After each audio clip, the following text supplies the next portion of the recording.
set aside that time, especially when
All right. Good morning. It is June 30th, and it is 8:28 a.m. We have a 23-case hearing by affidavit docket today. And we're going to start by calling case 26074. This is Trace Delaware Treating Services. Entry of appearance, please. Good morning, Mr. Examiner. Dana Hardy on behalf of Trace Delaware Midstream. Do you know if there's any other parties? There are no other parties. Okay. There's a note here from Mr. Getz, who is the technical reviewer in your case. Let me just read it. I see that you provided a supplemental exhibit packet. Correct. Okay. I see the content for the plugging plan and collision avoidance of the horizontal is in there. The included BLM permit does approve the APD for the Hatch AGI, but it's not clear that it approves the amine/cryo facility. I believe that the right-of-way provided is for the facility. Okay. Mr. Getz has an email to the BLM for clarification. Okay. All right. Mr. Examiner? Yes, Mr. Getz. We do have one more additional thing that I will ask Ms. Hardy to clear up if she can. Go right ahead, Mr. Getz. It will not affect the recommendation for taking under advisement. Good morning, Ms. Hardy. Good morning. I went through the EA for the BLM and I went through our application package. We do have a discrepancy in surface hole location between what is in our C108 and what the BLM approved in their EA or their final right-of-way. My request to you, and I'm not aware, have you provided the BLM with an APD package already? I believe it has been provided, but Mr. White, I believe, is on and available to answer that question. If he can... What I'll ask for is I just need a C102. I need to know where this well is because Sure. There's two different surface locations, the clarity of the bottom hole locations, and if it is such that we need to have you reaffirm that the AOR is unchanged, but I do need to know where the well is so the permit does, the both permits are the same location. Otherwise, we can't go forward. So if you could provide a C102, if there are any questions we have on our part, we will reach out to you and ask for an affirmation. But let's get a surface location that is the same for what I would hope would be what BLM has approved, okay? Understood. We'll get that to you. Thank you. Otherwise, that's all I have to say, Mr. Examiner. So, Ms. Hardy, I'm going to admit your supplemental exhibit package into evidence, and based on Mr. Getz's comments here in the hearing module, we'll take your case under advisement. Thank you. You're welcome. All right, let's move on to the second case of the day. And on my list, it is 26139 Targa Midstream Services. Entries of appearance, please. Dana Hardy on behalf of Targa Midstream. Thank you. Any others? There are no other parties. All right. Let me take a look at the hearing examiner notes here. This is from Mr. Harris. It looks like there was a supplemental packet received on the 24th of June. Correct. All the requested information has been received. No further technical examination is required, and this case can be taken under advisement. So let's admit your supplemental package now into evidence, and we'll take the case under advisement. Thank you very much. All right, thank you. All right, let's move on to the third case on our docket. This is 26059 BTA Oil Producers. Dana Hardy on behalf of BTA. Thank you. Are there any other parties that you know of? Kevin and Morgan had entered an appearance for Realeza Del Spear, but I don't know if they are on the docket or not. They had withdrawn an objection. They did, Yes. but they maintained their appearance. Correct. Let me look at their, do you know what date they withdrew their objection? Oh, it was prior to the last docket It setting. was, okay. I have something here on 6/9. No, that's your amended exhibit packet. I believe, Maybe 5/7? Respondents, no. This is a respondent's motion for continuance. This is Kevin and Morgan, Scott Morgan.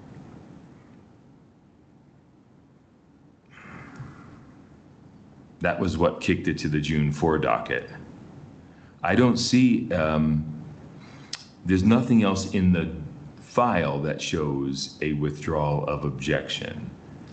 I have an entry of appearance and notice of objection, but I don't see anything withdrawing the objection. So why don't we recall this case? Maybe Freya can reach out to Scott Morgan? yes, they did withdraw it. They It might did. have been verbally at one of the hearings. Did they? Served us with a notice of withdrawal. I'm not sure if they may not have filed Do it you in have a the copy of it? Do you docket. want to find it? Let me find it. Sure. We can find that. Then maybe you can forward it to Freya, Sure. and I'll look at the AI. Because we did present the case by affidavit Oh, you at did? the last docket, Okay. and we were just back here today to provide supplemental information that the hearing examiner had requested. Let me see, I think it's Mr. McClure. Mr. McClure, are you with us? Oh, Yes, there I you am, are. Mr. Hearing Examiner. I see you. You're on this other screen. The other ones are blank. Mr. McClure, is that right? Did you review this case? That is correct, Mr. Hearing Examiner. Okay. Well, there's no withdrawal of objection, Ms. Hardy. So if you could forward that document to Ms. Chance, we'll get it entered in the record. But based on what you and Mr. McClure have told me, so we're back here. Let me look at the, let me look here. I'm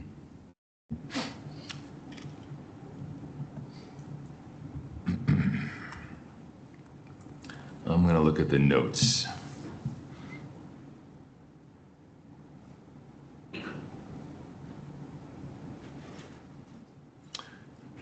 Okay, so there were amended exhibits required? Correct. Have they been filed? They were. I don't see those either in the record. Where are they? Those were filed on June 8th. Oh, no wonder. We filed them June 8th. early. I do see them now, okay. Notice of amended exhibit packet, okay. Mr. McClure, I saw your note. You must have reviewed the amended exhibit packet and the case can be taken under advisement? That is correct, at least from the technical standpoint. I don't recall for sure what went on with the objection, I guess. Right. It's, well, I'm gonna go by what Ms. Hardy said, and the fact that Mr. Morgan's not here today. I can't imagine that he would, anyway. So, Ms. Hardy, let's admit your amended exhibit packet into evidence, and based on what McClure's review and his notes are, we can take the case under advisement. Thank you. So thank you. We're off the record in that case. Let's move on to our fourth case of the day. This is Permian Resource Operating. It is 26107. Entries, please. Hi, good morning. Jackie McLean on behalf of Permian Resources. And I believe it's 26107 and 26108. They've been consolidated for presentation. Thank you, Ms. McLean. Your compatriots are here and you're not. Yes, I know. I'm appearing remotely. I see that, Ms. McLean. Thank you. Are there any other parties, Ms. McLean? There are. Yes. Good morning, there Mr. we Hearing are. Examiner. Just waiting for a moment there. Paula Vance with the Santa Fe office of Holland and Hart on behalf of Mewburn Oil Company and its various entities. I won't go into each one of them, as well as Matador Production Company. And we've just entered an appearance. Previously, we asked for a continuance, and I believe Ms. McLean will explain this, but the Mewburn and Permian came to an agreement, so they should be reflected as not being pooled. Mewburn and its various entities in the pooling exhibit. So, Ms. Vance, your client withdrew its objection? No, we didn't actually file an objection, and I think that was part of the reason why, you didn't, we ended up on this docket. Okay. I'll leave it at that. Yes. Ms. McLean? Yes, and just to begin with, we actually filed an amended exhibit packets yesterday that removed the Mewburn entities from as parties that were going to be pooled. We originally timely filed exhibits last week as required by the division's rules, but due to Mewburn's late Friday afternoon request to remove them as pooled parties, yesterday was the first day we were actually able to file, and I did not see that those had been posted onto the case file by the division, but I just wanted to call that to your attention before we began. All right, hold on, Ms. McLean, hold on one sec. Okay. So, all right, I don't see last week's filing, nor do I see the amended. I understand the amended was yesterday, and it may still be in the queue, but Freya, can you see what happened to this last week's exhibit packet? I'm sorry, I misspoke. We actually filed these for the June 4th docket because that was when we were supposed to originally present by affidavit. And then, so Mewburn then asked for a continuance right before then. So these were actually filed on and posted on May 28th. I see a pre-hearing statement on May 28th, so there's no question about that. I'm still looking for here it is. Okay, so I have an exhibit index. Yes, I see this here for this case only. I'm just looking at this case. Mr. McClure, I wonder whether we should take these cases last so you could review the amended exhibit packet?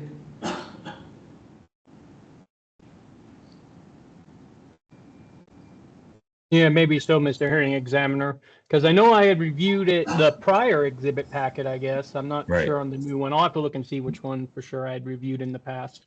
Yes, let me- and this. Oh, Hold sorry. on Because one it was second, Miss. 6/2 is when my notes were from, and there's been exhibit packet submitted since then.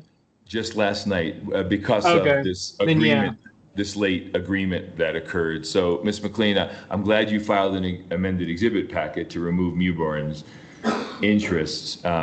But I'd like Mr. McClure to be able to look at it before we hear the case. Freya, can you accept it? They have been accepted. I'm sorry, it has been accepted? Yes, I just did it. Yes. You did. And for both cases? Correct. For both cases. So, Mr. McClure, you should see that now, I guess, in the module. Yes, and all we've done is unhighlighted Mewburn and its associated entities from that exhibit A3.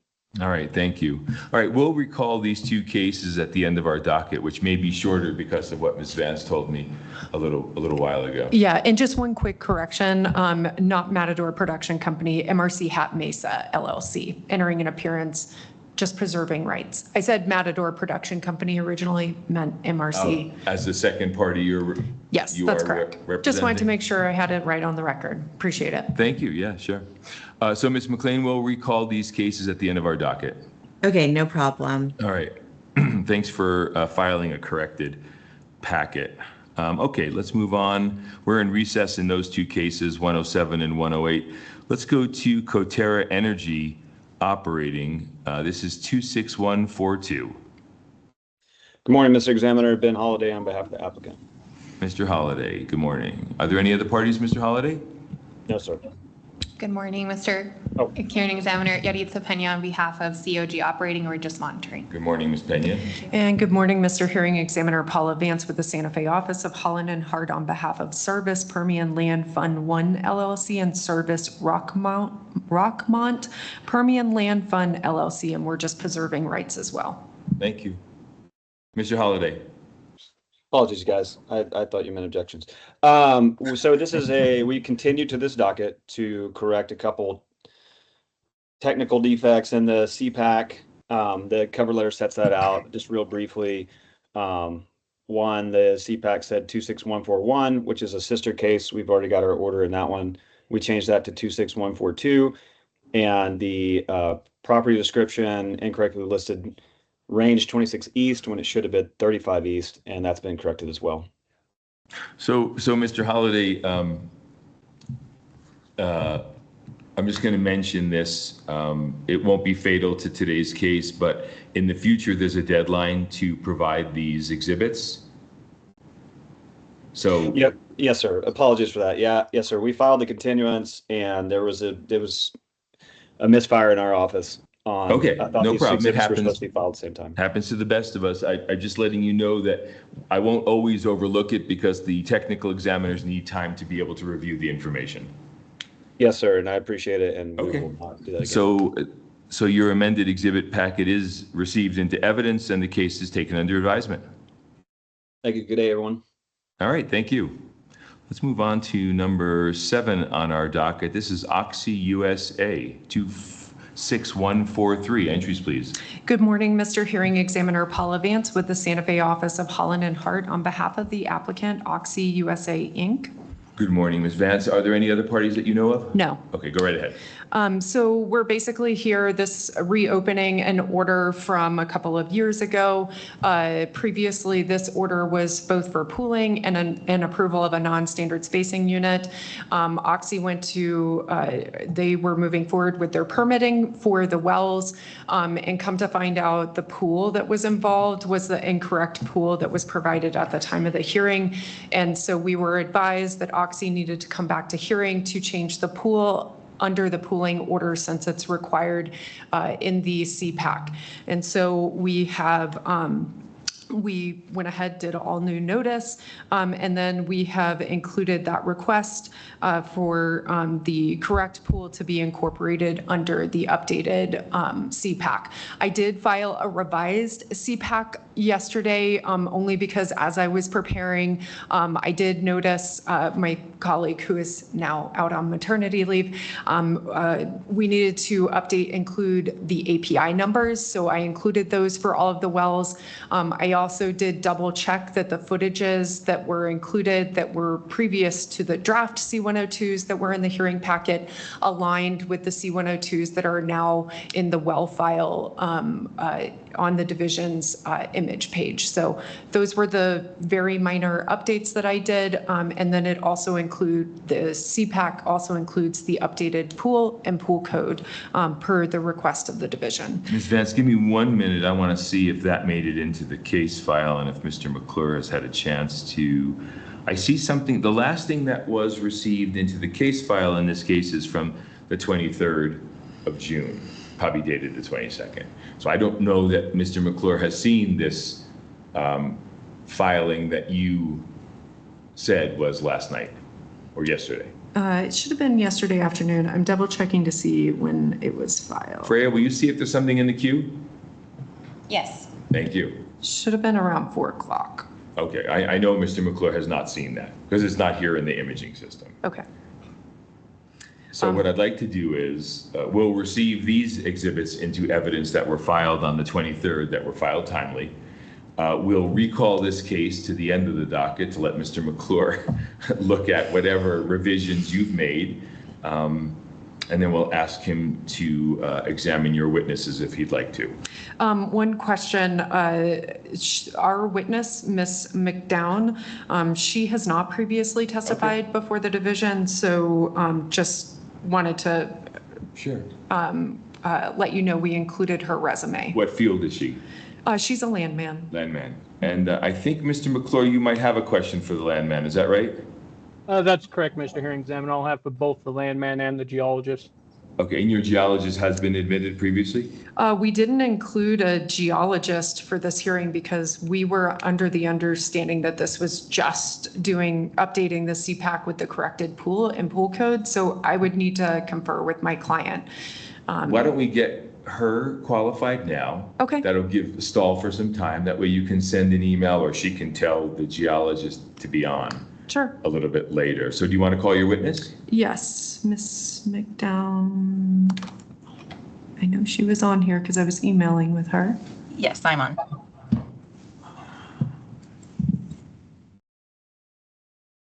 We're looking for your picture. Would you turn your camera on, Miss McDown? There you are. Please raise your right hand. Do you swear or affirm under penalty of perjury that the testimony you're about to give is the truth, the whole truth, nothing but the truth? Thank you. I didn't hear you. I think you're muted. Oh. Yes. Yes. Okay, great. Would you spell your name? Rachel, Rachel, and last name Mcdown. Thank you. And you are seeking to be admitted before this division as an expert in what field? Land. Very good. Tell me a little bit about your education that would qualify you in that field. Yes, so I graduated with a finance degree from Sam Houston State, and I've been in land for about 12 years. Okay. Okay. What was the degree and when did you earn it? Finance, and in 2015. Okay. Is that a BS or a BA? What is that? A BS. Okay. And in 2015. 2015. Okay. And what work have you done? Give me some titles you've held, some responsibilities under those titles, what companies you've worked for, and some dates. Okay. I started in 2015 with Anadarko Petroleum as a division order analyst. Then in 2017, I moved to land analyst position, and then in 2019 became a landman for Anadarko Petroleum, and then joined Oxy during the Anadarko Oxy acquisition. And what do your duties include?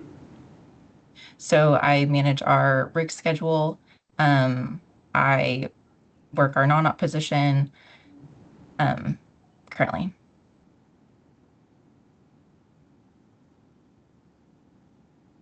So you manage the rig schedule, and what else do you do? I monitor and manage our non-ops rig schedule or non-op schedule. So, manage lease dates, acquisitions, trades, anything along those lines.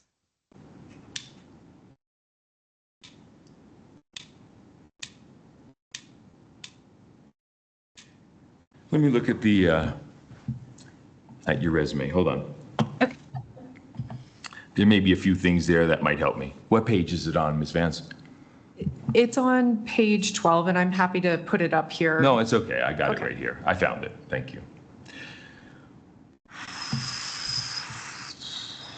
Manage leasehold contraction obligation, one of the most active assets. Lining rig schedule. Service line represented for asset development. Leasehold guidance, draft review and negotiate joint operating agreements. Okay, this is much more detailed here. This is sort of what I was looking for. What's in your resume here? Okay.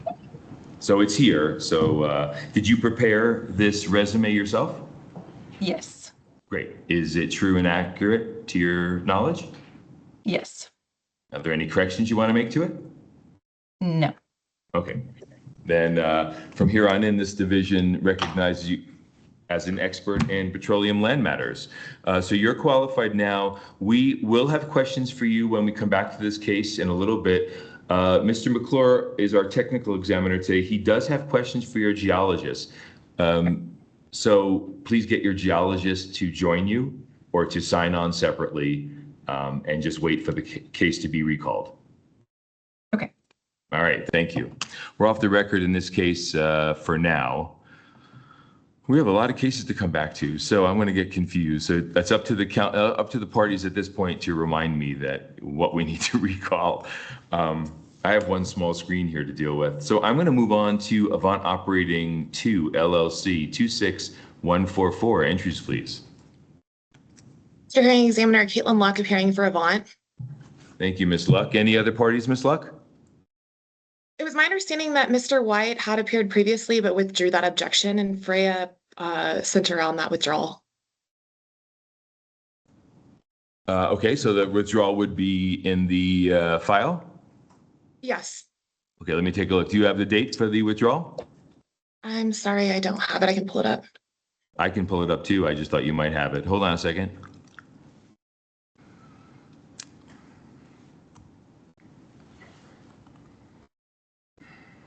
Maybe you should pull it up because I don't, my system is still, I'm still waiting for the system to find the file.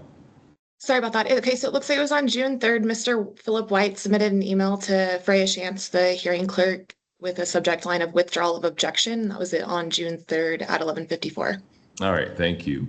I would like to look at the imaging system, but for some reason, oh, there we go. Okay, it just popped in. All right, so I have your exhibits filed on 6/24. I'm going to accept them into evidence as there's no other party to object. Let me go to Mr. McClure. Mr. McClure, do you have questions on this case? Mr. Examiner, I will have questions for the landman. Ms. Luck, your landman? Yes, our landman, Tiffany Sarantino, should be here on the call today. You want to call her? Yes, at this time, Avant would call Tiffany Sarantinos, the landman, in this case, 26144. I think she's appearing on Teams. She is, and I recognize you, Ms. Sarantinos, as an expert in land matters, so we don't have to go through any of that. Would you raise your right hand, please? Do you swear or affirm under penalty of perjury that the testimony you're about to give is the truth, the whole truth, nothing but the truth? I do. Thank you. Please spell your name. Tiffany Sarantinos, Sarantinos. Thank you. Mr. McClure. Thank you, Mr. Hearing Examiner. Ms. Saratinos, can you briefly explain for me the relationship between Avant and Katera? Avant 1 divested to Katera, but aside from that, there is no tie. Okay, so the applicant in this case is Avant 2, is that correct? That is correct, yes.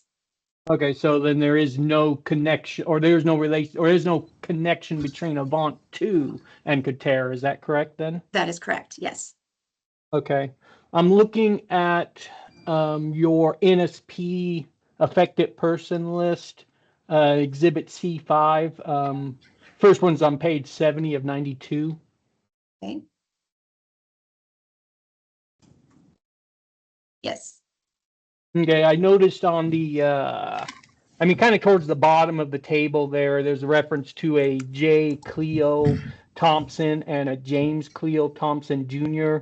That looks like they have a working interest in track 1. Do you see where I'm referring to? Yes. Do those persons still own a working interest in track 1? To my knowledge, I believe so, yes. Were they provided notice of this application? I would assume so, yes. I'm sorry, I'm looking for Caitlin's notice of documents, and I'm not seeing it in here. So Caitlin, maybe you could hop in. And Ms. Luck, can you direct me to where that notice might be referenced? Yeah, so in Exhibit E, I don't believe that we had an address for those 2 persons, and so we provided notice by publication and the affidavit of publication, which is attached as the final page 92.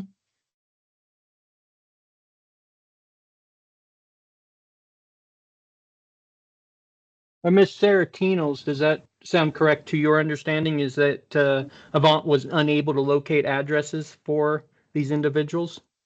It does, and we actually had our Wolfcamp and Penn cases already taken under advisement last month, so it's all the same owners here. I guess Ms. Saratino's, I guess I'm not asking about those cases that are taken on advisement. Is it your understanding that Avant was unable to locate addresses for those two persons? Yes, sir. Yep, for the notice on those, yes. And do you believe that Avant conducted a good faith effort to locate addresses for these persons? I do. We hire a broker firm who runs all of our title. We have a current title opinion, and we have access to a address lookup service that we pay for. Okay, I'm looking at page 71 of 92, where there's reference to Kater having or being the operator in track. I guess I'm going to say track 3, but that block that says track 3 to the east side. Do you see where I'm referring to, Ms. Saratinos? I do. Yep. Was Kater provided notice of this application?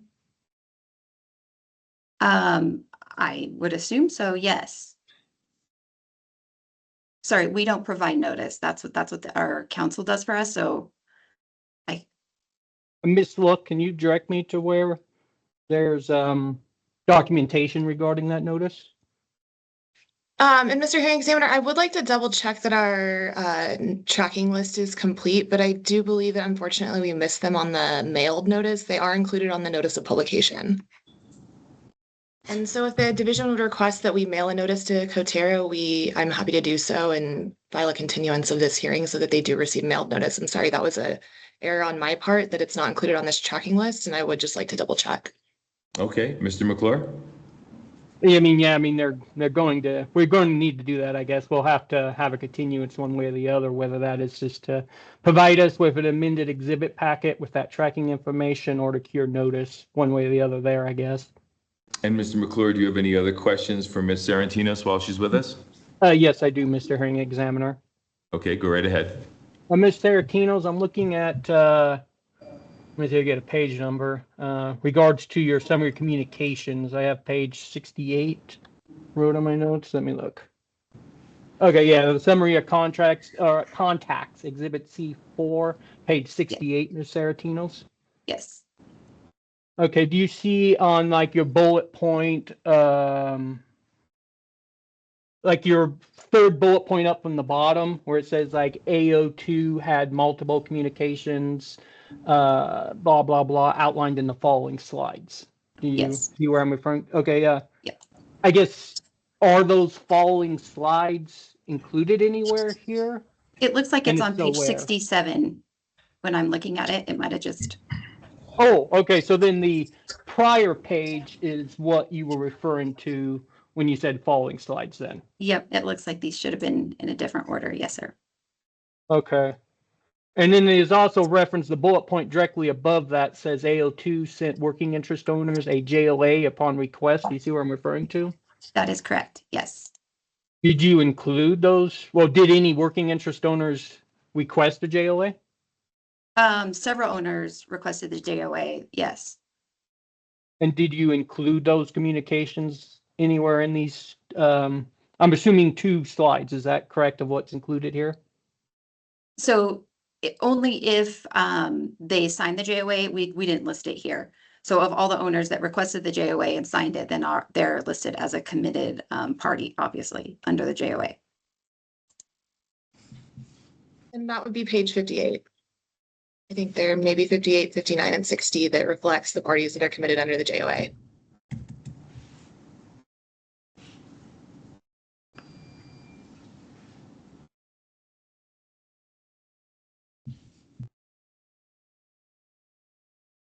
Okay, then, so Ms. Saratinos, then is it accurate to say that everybody that requested a JLA signed a JLA then?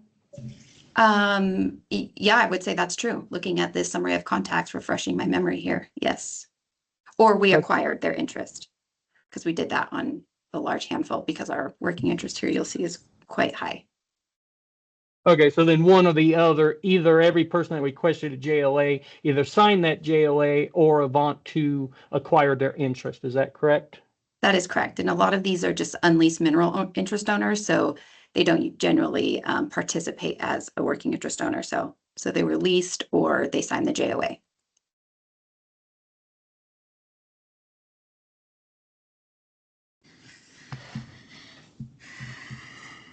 Okay, yeah, thank you, Ms. Saratinos. Mr. Hearing Examiner, I do have some requests for Ms. Luck in regards to the CPAC in addition right to ahead. our notice concerns, I guess.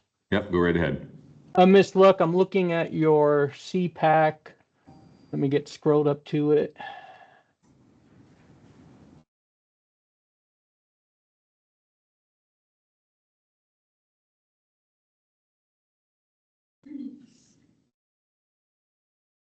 Now let me get scrolled back down to the entry I'm looking for here. Ms. Luck, I'm looking at page 8 of 92, where you have your supervision costs. Do you see what I'm referring to? Mr. Hearing Examiner. Here you have the you have both costs, I guess, listed in, like, you're like saying drilling supervision is 10,000 and 1,000. Do you see what I'm referring to? Yes, I apologize. I can make that correction. Okay, thank you, Ms. Luck. In addition to that, the only other thing I noticed that we need to correct it is, now let me scroll back up. On your page 3 of 92, where you're talking about the building blocks. Do you see what I'm referring? Yes. Yeah, Ms. Luck, if we can correct that to be the size of the building blocks, presumably 40 acre rather than being non-standard. Regardless Okay. whether HSU is non-standard, it's still made up of building blocks, I guess. Okay, I'll make those corrections. Okay, very good. Thank you, Ms. Luck. Thank you, Mr. Hearing Examiner. I don't have anything further on this case at the moment. All right, Ms. Luck, when do you anticipate continuing this case until? Well, I think we would need 20 days to complete the hearing notice, and so I would just request the next available affidavit docket, which may be the August 6th. Hey, Caitlin, is there any way we could be heard by affidavit and then just continue the non-standard portion?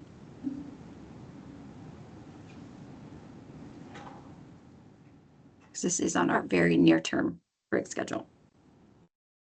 Yeah, so I would just, ask that the division expedite an order that be issued, but unfortunately, I do think that we have to be continued to the August 6th docket. Is that correct?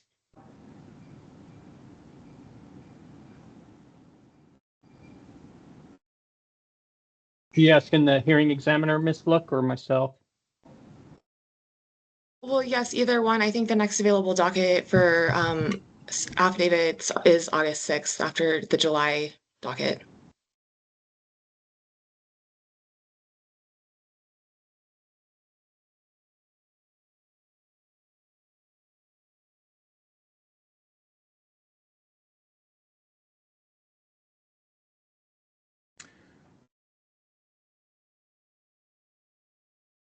Well, if there's nothing further, we'll recess this case until Ms. Luck follows through with Mr. McClure's requests.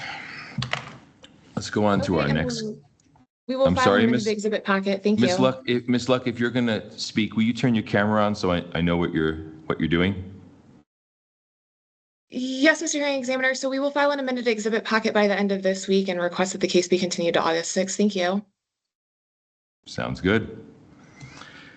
All right, let's move on to case number 9 on our docket. This is a Mewborn case. It looks like there might be more than one of them. Yes, it looks like there are 4 of them. These are 26153, 54, 55, 56. Entries, please. Good morning, Mr. Hearing Examiner. Paula Vance with the Santa Fe office of Holland and Hart on behalf of Mewburn Oil Company, and I don't believe there are any other parties. Mr. Examiner? Oh, I'm sorry. Sorry, my bad. No, I it's actually fine, knew it's that. fine. I would like to verbally enter my appearance today. Carrie Hatley entering her appearance on behalf of ConocoPhillips Company and COG Operating LLC. We are not objecting, and we will follow up with a written entry later today. Thank you. Thank you, Ms. Hatley. Go right ahead, Ms. Vance. Sorry, Ms. Hadley. I knew you were going to do that, and it blew right by me. So in case numbers 26153 through 26156, each of these, the 4 individual cases, each of them involve pooling 480 acre standard spacing units, and that covers in its entirety the south half of section 16, all of sections 21 and 28, and the north half of section 33, and that's all in Eddy County, New Mexico. Each of these spacing units is in the Bone Spring, and the pool and pool code that has been assigned by the division is the Bilbrey Basin Bone Spring, and the pool code is 5695. And the wells involved here are the Cousin Eddy, FedCom wells 78H, 79H, 90H, and 91H. We have included our statement from our landman, Miss Adriana Jimenez Salgado, who has previously testified before the division, as well as our geologist, Tyler Hill, who has also previously testified before the division, and both of their credentials have been accepted as a matter of record.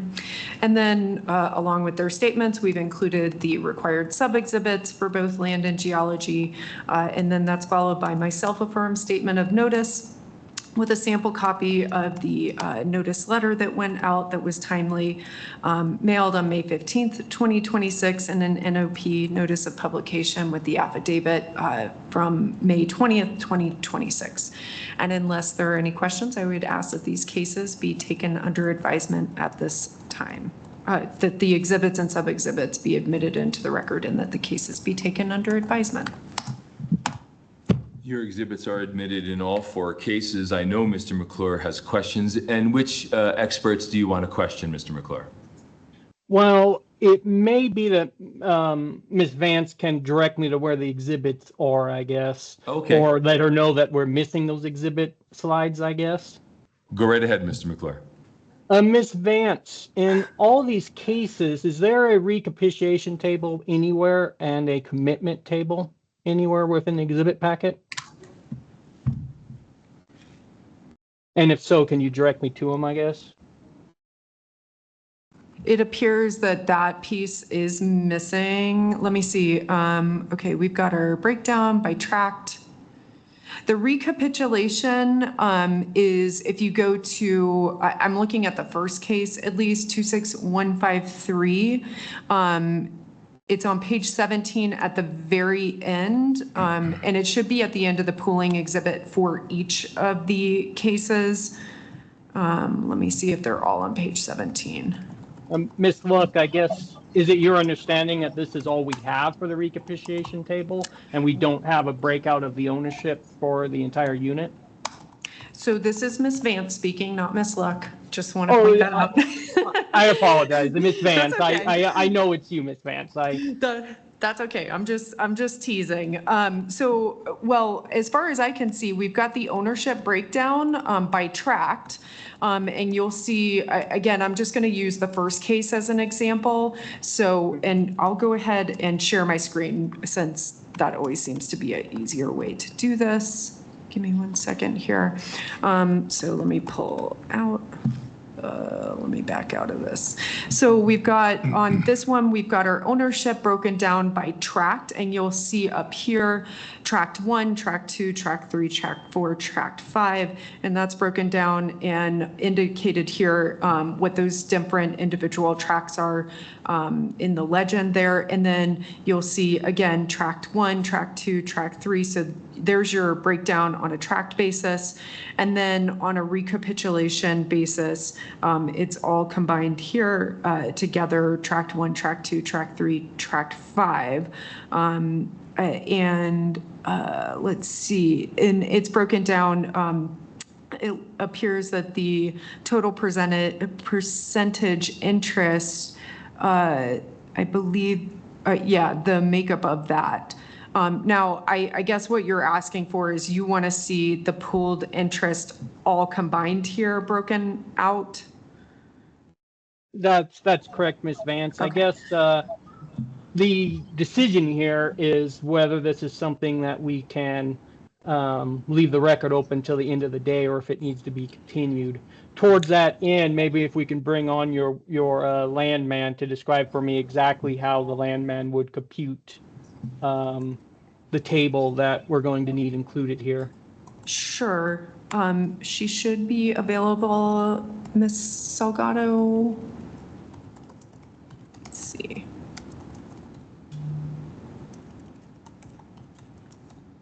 know I saw her. There she is.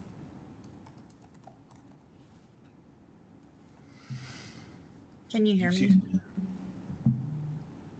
We can. Ms. Salgado, would you please raise your right hand? Do you swear or affirm under penalty of perjury testimony you're about to give is the truth, the whole truth, nothing but the truth? Yes, sir. Thank you. You can put your hand down. Spell your name. It's Adriana, Adriana, Salgado, Salgado. And have you previously been qualified as an expert by this division? Yes, sir. In what field? Land. Very good. Mr. McClure? Thank you, Mr. Hearing Examiner. Mr. Segardo, I guess let me start again.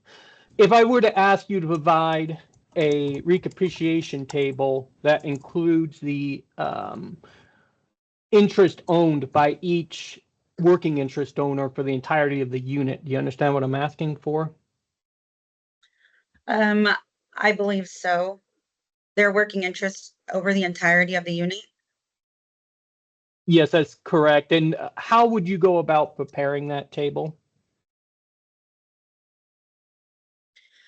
I would add their working interest in each of the tracts and then divide it by the total number of acres of the working interest unit. Okay, then so for an example, you would just take all the net mineral acres that like Oxy USA Incorporated has, and then you just take that number, divide it by the overall acres in the unit. Is that correct? Correct. Okay, in regards to putting together a commitment table, do you understand what I'm referring to? Yes, sir.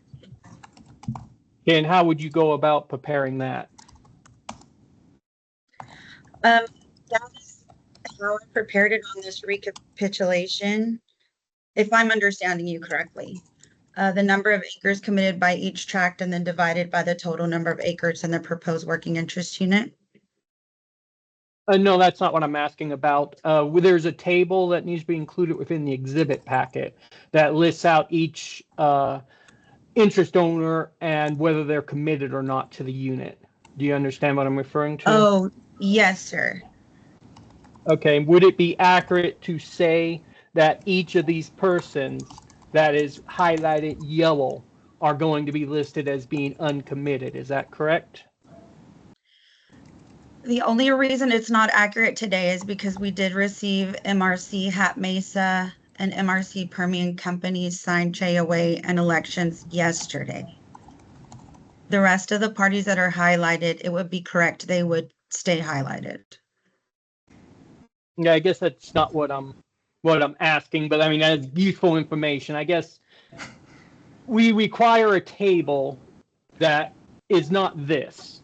It's going to be a list of all your interest owners, and you're going to say whether they're committed to the unit or not in one of the columns.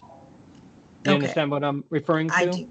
Yes, sir. And in preparing that table, would it be accurate to say that each of these persons highlighted in yellow are going to be listed as uncommitted, with the exception of, well, I was going to say Matador, but I guess MRC Permian and MRC Hat Mesa. Is that correct? That is correct. Correct. And are these tables something that you'd be able to provide by the end of the day?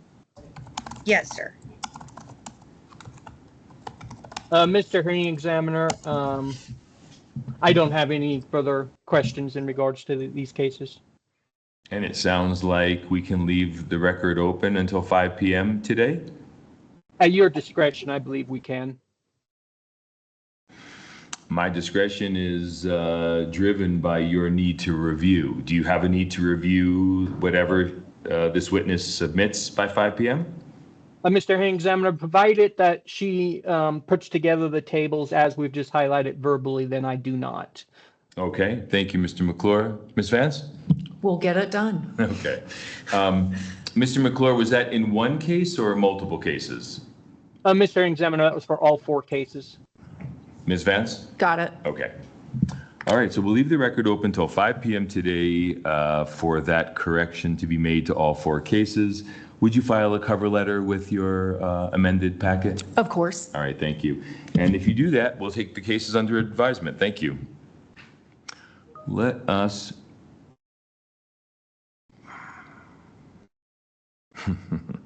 Give me 1 minute.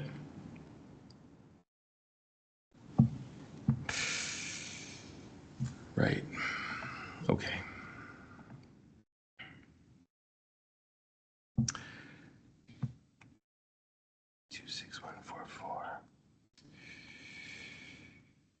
All right, let's move on now to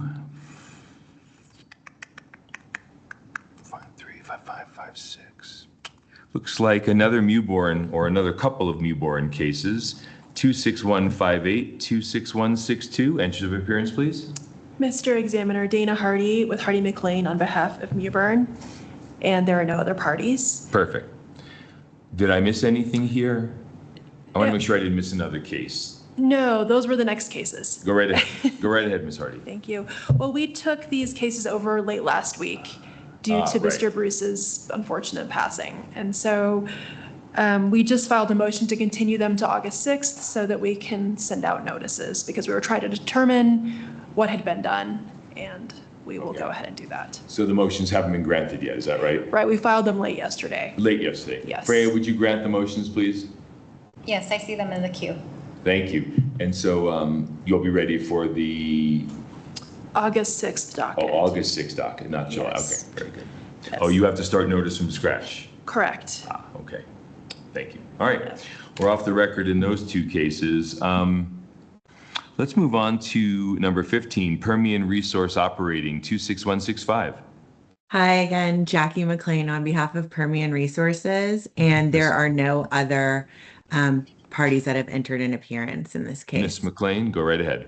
Thank you. In this case, Permian Resources is seeking to pull all uncommitted interests in the Bone Spring Formation underlying a 320-acre, more or less, standard overlapping horizontal spacing unit. And to dedicate, and this will be comprised of the north half of sections 9 and 10, Township 20 South, Range 28 East in Eddy County, and the unit will be dedicated to the Koala 910 FedCom 121H well. We submitted exhibits timely in this case, and it includes the land testimony and corresponding exhibits of Adam Reeker, who has previously testified before the division and has been recognized as an expert in petroleum land matters. We also include the geology testimony and exhibits from Chris Rudelhuber, and Mr. Rudelhuber could not be with us today, so we actually have Shane Jarvie, who has been previously admitted as an expert in petroleum geology matters, and is available to answer questions if there are any today. And then we have our notice testimony and exhibits, which include a letter sent to all interested parties on May 6, 2026, as well as a publication affidavit from May 13th, 2026. And with that, I ask that the exhibits be admitted for case 26165 and that the case be taken under advisement. Your exhibits are admitted into evidence. Let me read the notes here. Hold on a minute. Based on Mr. McClure's notes, I believe we can take this case under advisement. Thank you, Ms. McLean. Great, thank you. All right, let's move on to case number 16 on the docket. This is Matador Production Company, 26166. Good morning, Mr. Hearing Examiner Paula Vance with the Santa Fe office of Holland and Hart on behalf of the applicant, MRC Permian Company. And I don't believe there are any other parties in this case. Please proceed. All right, in case number 26166, MRC is seeking approval of an overlap and then pooling the uncommitted interests in a 639.84 acre unit.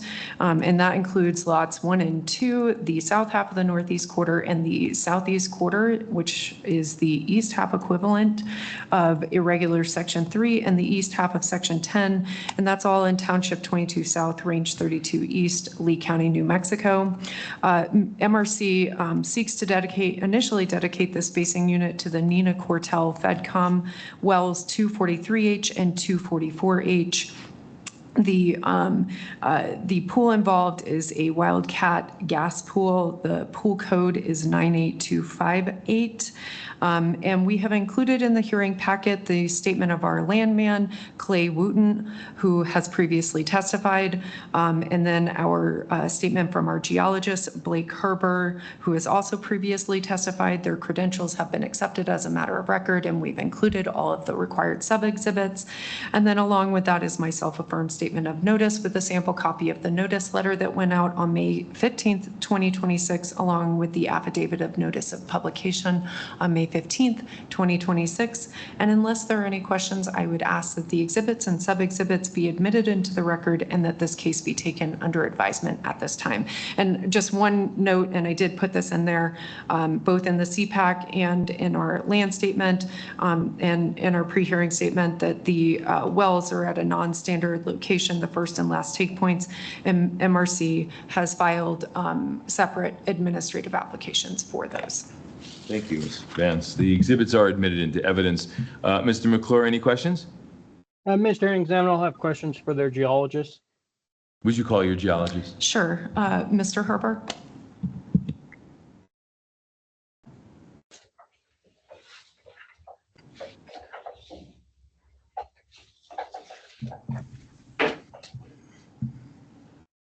Would you raise your right hand, sir?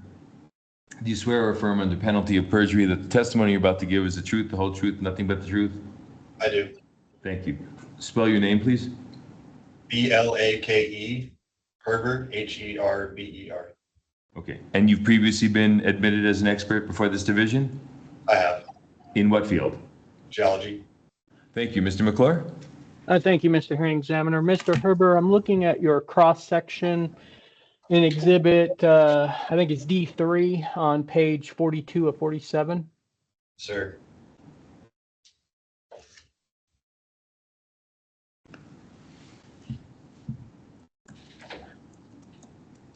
Mr. Herber, where would you identify the top of the Cisco at in this cross-section? I think it's hard to say in this part of the basin. I'm not entirely sure that it's there. It could be right above that strong top if it is. But I guess that's my answer, is I'm really not sure. I guess my follow-up question is that do you think it's possible the Cisco formation does not occur here? I think it's possible. We just don't have any definitive evidence really in the Delaware Basin that I know of that pins biostratigraphy through this part of the section. So okay, I guess let me ask the question one more time. Do you think it's most likely that the Cisco does not occur, or do you think it's most likely that you just don't know where the top of it is? I think it probably does occur. But I'm just not sure where to pin it on here. Okay, within this yellow highlighted area, where are these wells actually going to be targeted at? Right about in the middle. So like on the top hat well on the right by A prime, right around 13,000.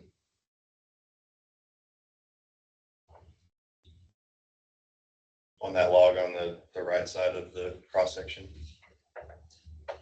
Do both wells have the same approximate total vertical depth? Yes. Would it be accurate to say that they're currently proposed to be at 13,230? As far as the landing point of those wells? As far as, yeah, I guess the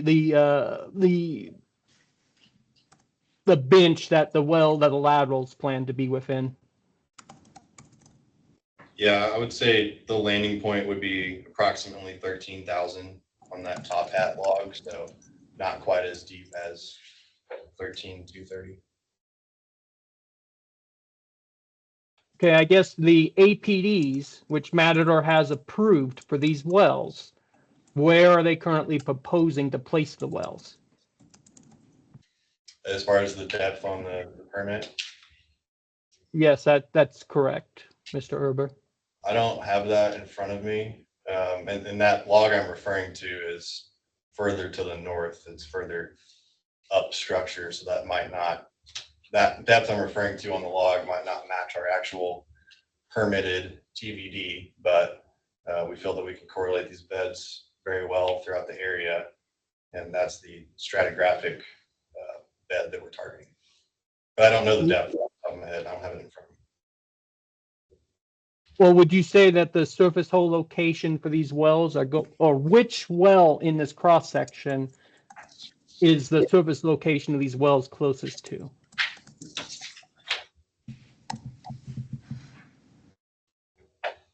It's about halfway between the first two wells on the left as far as depth goes. I guess actually depth wise, I would go with the Connolly. So the log on the left would be probably the closest on depth. Okay, so then assuming that 13,230 is correct for the proposed depth of the wells, where would you place it in this cross section you have here? Could you repeat that? Assuming that 13,230 is correct for the approved APDs for Matador, Right. where would it be placed in this cross section? I think if you looked at the Connolly log on the left, 13,230 is fairly close to where our target will be. I would say we'll be a little bit above that. So then would it be accurate to say that maybe a third of the way up in this yellow area would be where you're targeting? I would say right in the middle, right halfway in the yellow. So approximately 13,200 on the Connolly. I guess, Mr. Erber, if I were to ask for a gun barrel diagram, do you understand what I'm asking for? I do.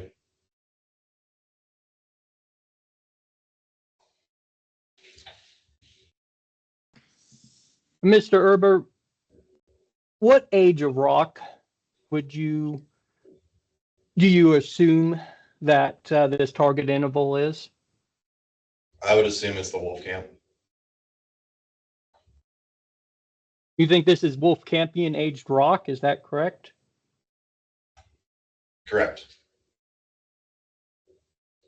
Even though the Cisco, you don't know where the Cisco top is. Do you agree that the Cisco would be located in Pennsylvanian aged rock? Yes. And do you know where the Cisco top is? No, not entirely. So I think it's debatable, but if I had to pin an age on this, I would say Wolfcampian. Okay, I guess, are you aware of where your Connery Federal #1, not yours, your leftmost well in your cross section? Do you know where that well is perforated at? I don't have that in front of me. I've seen it before, but no. Okay, I guess if I were to tell you that it's currently signed a Cisco Canyon pool and that the perforations are within your yellow area here, would that surprise you? No, it wouldn't, because I think that yellow box could be interpreted two different ways as far as what age it is.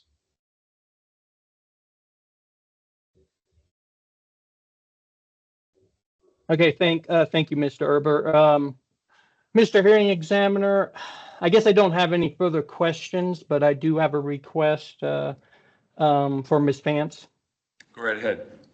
Yeah, Ms. Vance, if we can go ahead and get a gun barrel diagram provided for this case, depicting where the wells are going to be located. Yes, we can do that. I believe Mr. Herber had acknowledged that they can put that together. I do just want to say that, I understand the line of questioning that Mr. McClure has gone through with our geologist, but Matador has, these are placed in the Wolfcamp pool based on the feedback that we've received from that Matador has received from the division, and has gone through a lot of the permitting process under the understanding that these are in the Wolfcamp. And so we want to make sure that we are continuing to move forward, because there has been these conversations about the pen and where the Cisco is or where it exists. But we want to make sure that we're moving forward based off of what Matador has received as far as feedback from the division and where these wells are placed. And the feedback from the division, do you know who that came from? Sorry. It's my understanding, and I can confirm this with Matador, but, everyone goes through the same process of reaching out to the district geologist, communicating with them. And then also, as Mr. McClure pointed out, Matador has submitted their APDs, so they have gone through a review.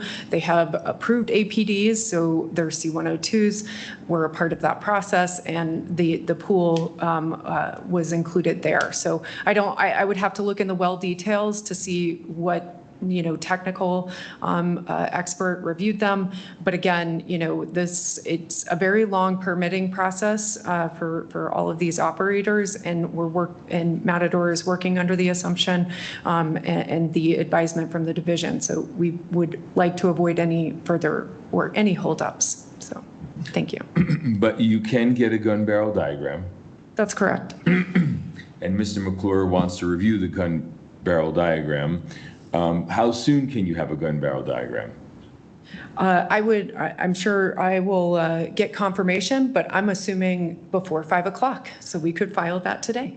I think Mr. McClure wants to review the gun barrel diagram, so I don't think this case can be taken under advisement this afternoon at 5 o'clock. But what we could do is expedite this for you, since Mr.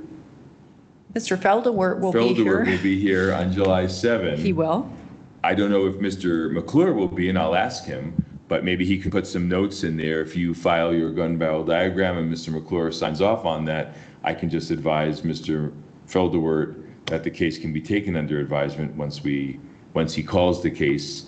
Does that sound good to you? We would very much appreciate that. Thank you. Mr. McClure, do you have any response to what Ms. Vance said about the Penn Wolfcamp D issue?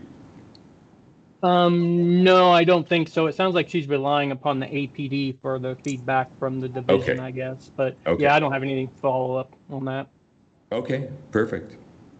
All right.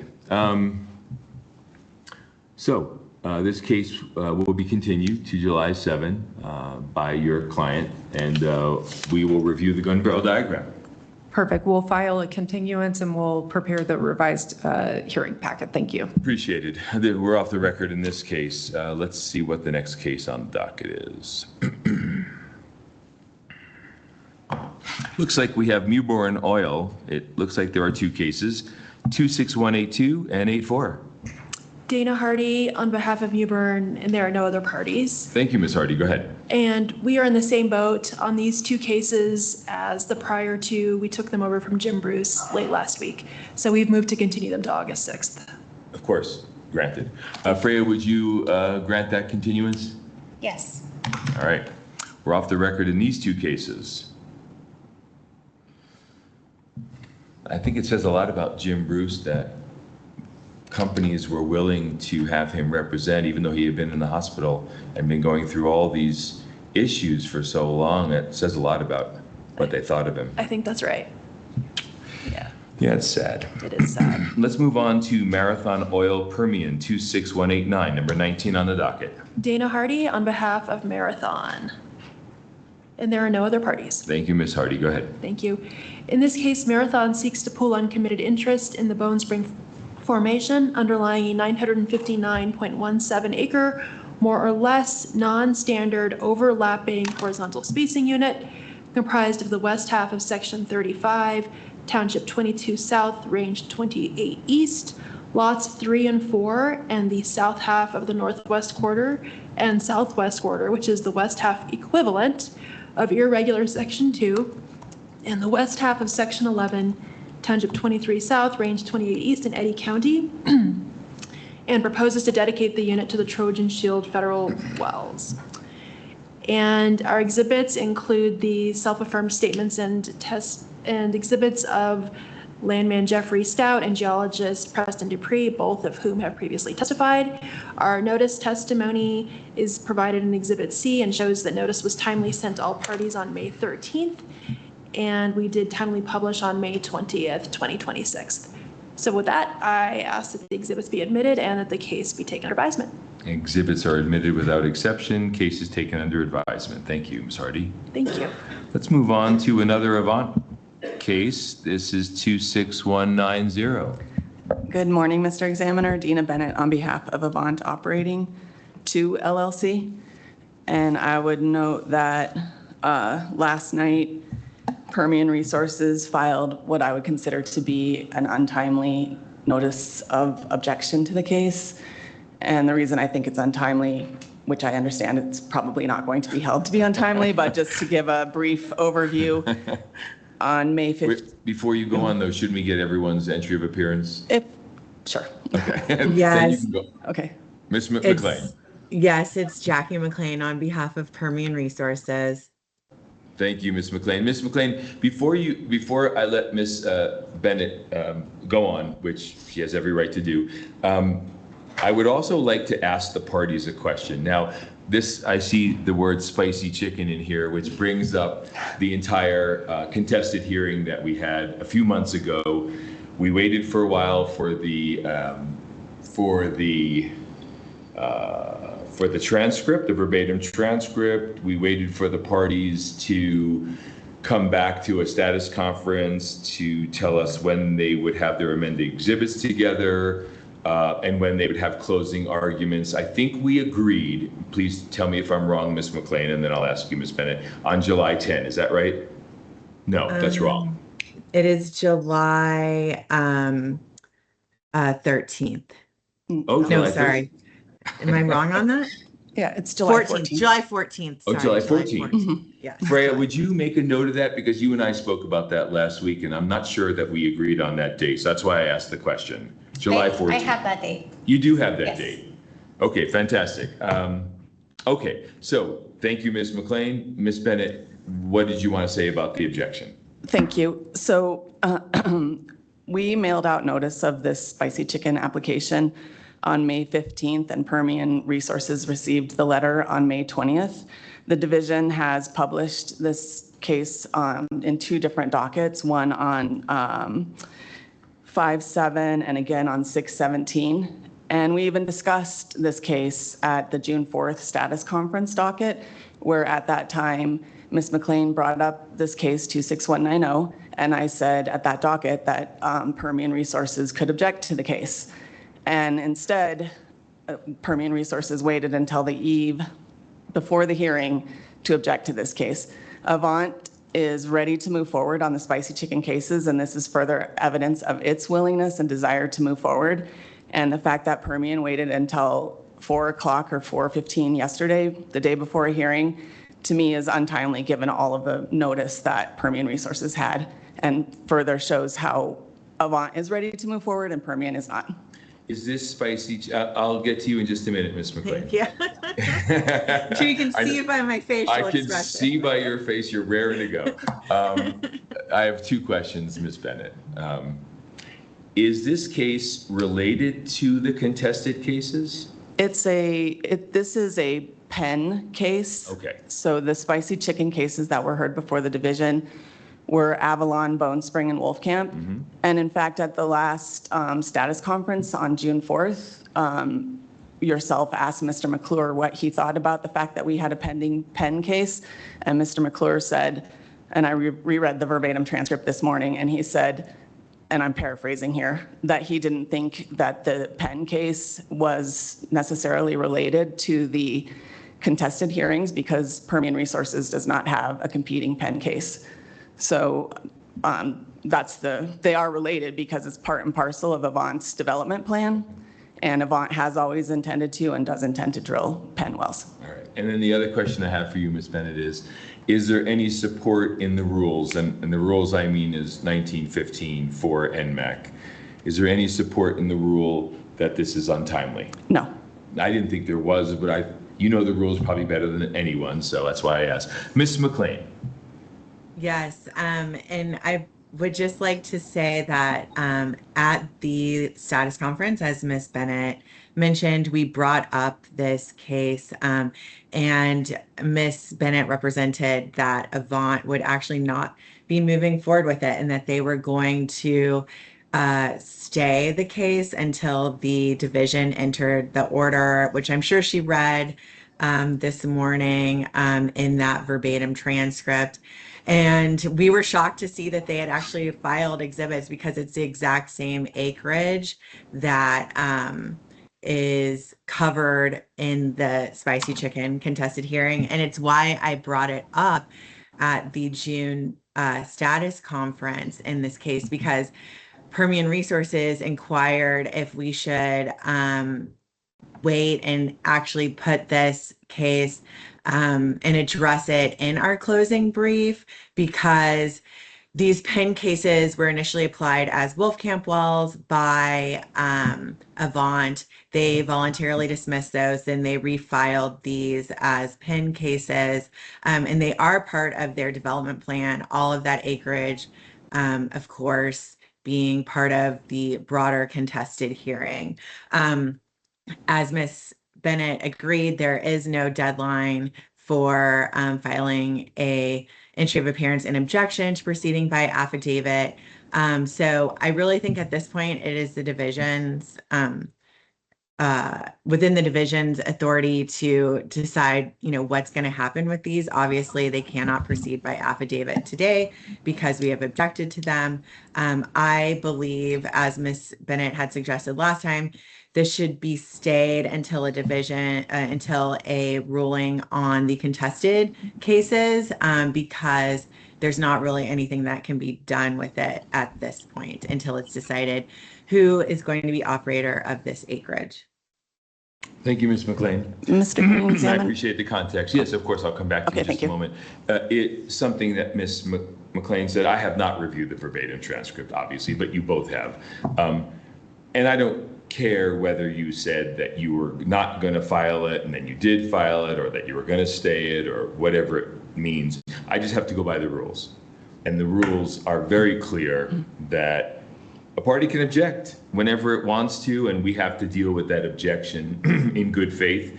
I don't find any bad faith from Ms. McLean, even though it was last minute. I don't feel it was any bad faith from her. I look at both of you equally.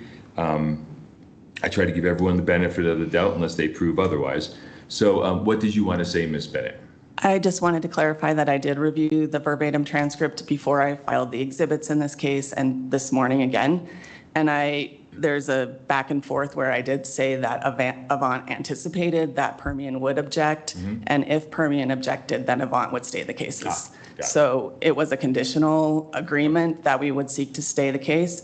And I do agree that that we should stay the case now that there has an objection has been lodged. Okay. All right.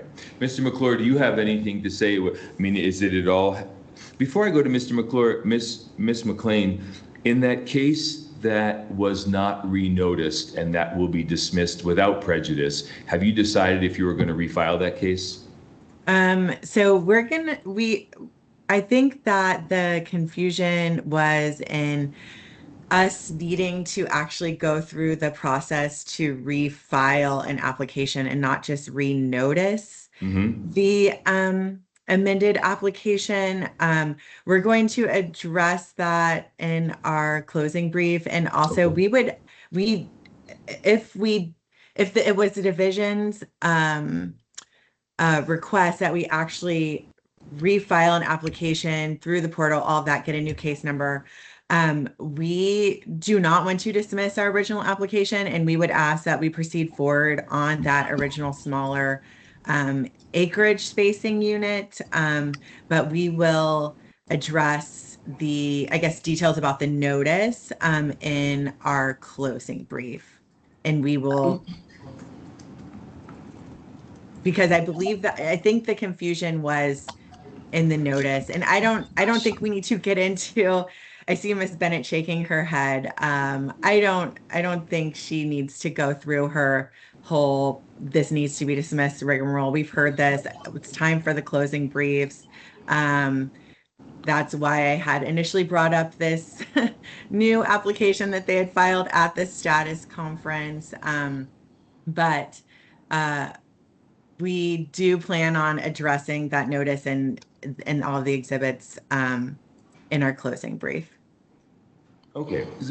At the June 4 status conference, I don't know if you remember, but you said, and I'm not looking at the verbatim transcript, but from my memory, you said, well, I think my client has a right to file another application for whatever acreage it is that we were discussing, the acres that you actually wanted, not noticed in the first initial case. Did you not say that? I did, and Okay. we decided that Okay, that's fine. You don't we have were to not tell going me. to pursue that at Okay, this very point. good. It That's would what I'm get too asking. confusing, I think. Okay. Okay, that's what I'm asking you. I wanted to know if you were following through on what you said on June 4, so that we, Mr. McClure and I, would know what's coming. Yes, I understand. Okay. Very good. So you're going to be addressing, and Miss Bennett will be addressing all of this in closing argument. That's great. We do have a page limit, so yes, we're very aware. We'll be Yes. very concisely addressing, Yeah, exactly. which I think will be to your approval. Right. I think so too. So, Ms. Bennett, there's no need to respond to what Ms. McLean just said, because I just asked her a question. I'm not going back and forth on this issue of whether or not her client is going to refile that application. So, with that being said, your case will, now, normally we would move your case to a status conference docket later this month. Is there any purpose for that, or do you just want to, we can put a note in the system to say that this case is stayed.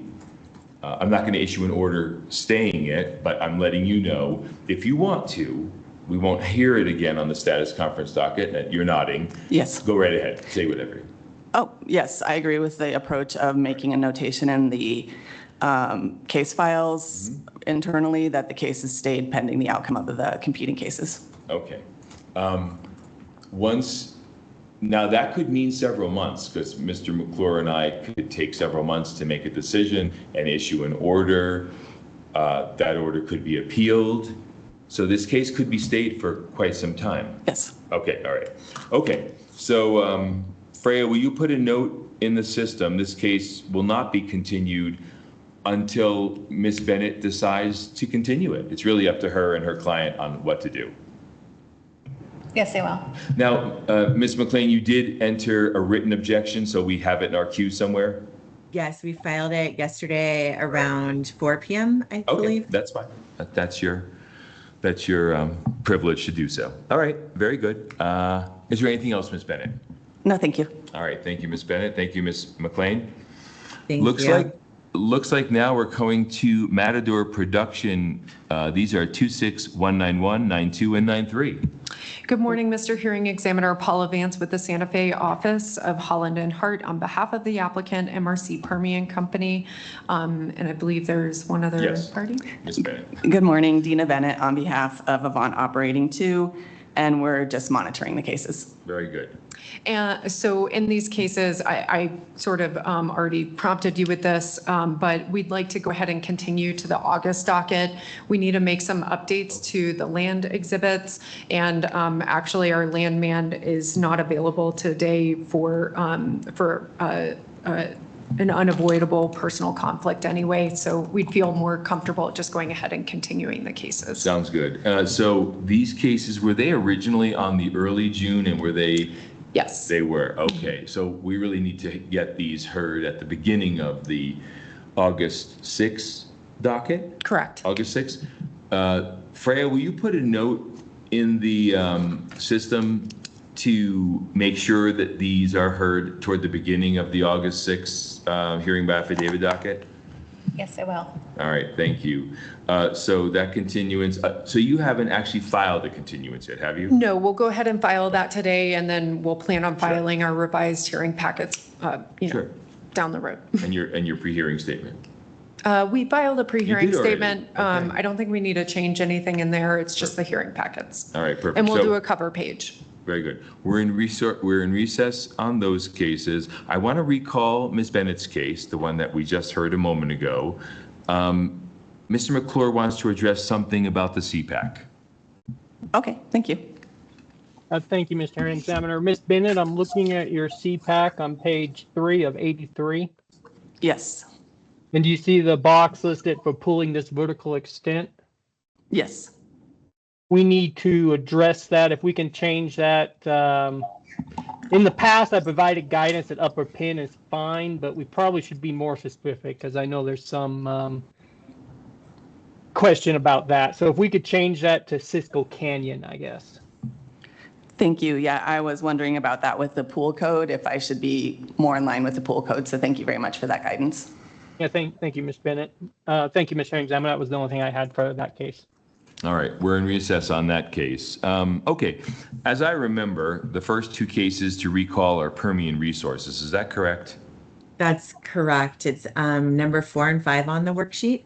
Thank you. So I'm going to recall 26107 and 108. Ms. McLean. Yes, Jackie McLean on behalf of Permian Resources. And we did have the Mewburn and MRC entries from Holland and Hart as well. Right. I'm just recalling the case. We did the entries of appearance earlier, Oh, didn't we? okay. I didn't Yeah, know we if don't you need to wanted do that it. again. And No, so not- are we no, ma'am. ready to proceed then? Mr. McClure? I Good don't know. with We're that? going to find out. Mr. McClure? Mr. Hearing Examiner, I mean, I've not reviewed the amended exhibit packet since, an hour or two ago. Okay. Maybe they Miss- could walk us through what the changes, I guess. I if don't you think wanna there's hear it much. right now, but Yeah, Sounds I'm good. happy to do that. It's the original exhibit packet that Mr. McClure has already reviewed. And then the only changes that we have and we noted this on our on a cover sheet that we filed with the amended exhibit packet. We just, I guess, unhighlighted, I would say, Mewburn and its associated entities as parties that we were pooling. And so now the only two parties that we are pooling are MRC and I'm trying to get his name. There's an individual and I'm just blanking on his name right now. Timothy McDonald. Yes, something like yes, Timothy McDonald. Yeah, so there's only those at this point. Those are the only two. MRC Hat Mesa and Timothy McDonald are the only two parties that are being pooled. So they were unhighlighted on the Mewburn entities were unhighlighted on Exhibit A3, and then nothing else has changed at this point. Hey, Mr. Hearing Examiner, I see what changes she's made, and that has not changed my recommendation. I believe we can take the cases under advisement. All right, Great. very good. Ms. McLean, thank you. We will take these two cases under advisement. Thank you so much. All right. Now, I'm looking to the parties for some guidance. What is the next case that needs to be recalled? Oxy Gold Log. All right, perfect. And So I- let me recall Oxy, and this is case 26143, number 7 on the docket. Paula Vance with the Santa Fe office of Holland and Hart on behalf of the applicant, Oxy USA Inc. Right, we already have the entries of appearance, so why were we coming back on this case? I believe that Mr. McClure had a question for our geologist, and I believe I saw one of Oxy's geologists on here there, Jared Roundtree. Okay, very good. Let's get Mr. Roundtree on the screen. I see you. Would you raise your right hand? You swear or affirm under penalty of perjury the testimony you're about to give is the truth, the whole truth, nothing but the truth? Yes. Thank you. You can lower your hand. Would you please spell your name? Jared, last name Rountree. Have you been accepted as an expert by this division? Yes, I have. In what field? Geology. Please, Mr. McClure, go ahead. Thank you, Mr. Hearing Examiner. Mr. Roundtree, would it be accurate to say that all the wells completed in this unit is done above the base of the Wolfcamp A? Yes, above the base of the Wolfcamp A. Okay, thank you, Mr. Roundtree. Mr. Hearing Examiner, I will have questions for the landman as well, but that was it for the geologist. Okay, thank you, Mr. Roundtree. Can we bring your land person back? Yes, there she is, Miss McDown. Okay, there we go. You're still under oath, Ms. McDowell. Go right ahead, Mr. McClure. Thank you, Mr. Hearing Examiner. Ms. McDown, I'm looking at your, I guess I don't have a page number. Oh, that's because it's not in here, I guess. Ms. McDown, are you familiar with the working interest in the east half of Section 8 and the northeast quarter of Section 17? I believe it's directly to the west of this unit. Off the top of my head, I'm not. Are you familiar with the administrative NSP application that Oxy submitted for this case? 2 years ago? Unit?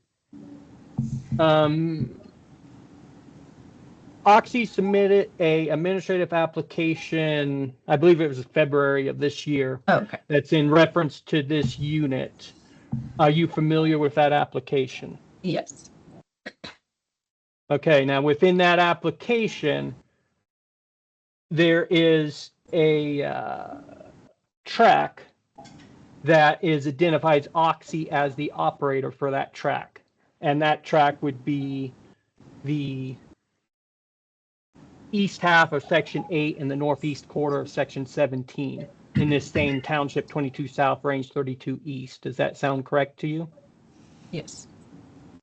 Do you know who the working interest owners are in that track? Off the top of my head, I do not. I would need to look at that again.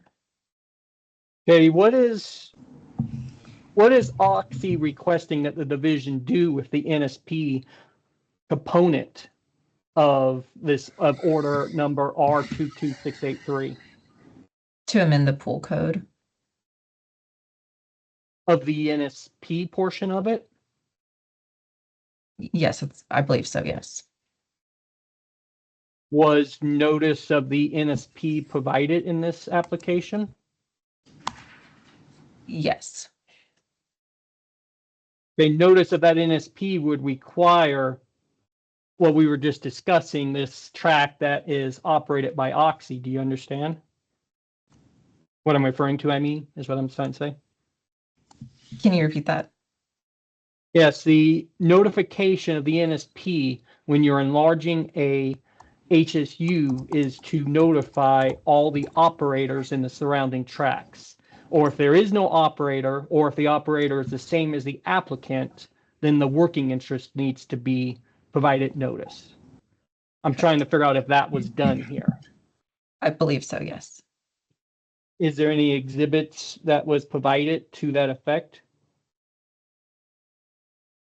I would need to defer to Paula on that. Yeah, and I think we'll need to touch base with Ms. Vance and see what the applicant wants to do here, I guess. But which interest owners are still being pulled under this unit? I believe I would need to check. Well, to give you some context, I guess, the reason I'm asking is the original application, there was notice provided to a significant number more people than were provided notice of this application.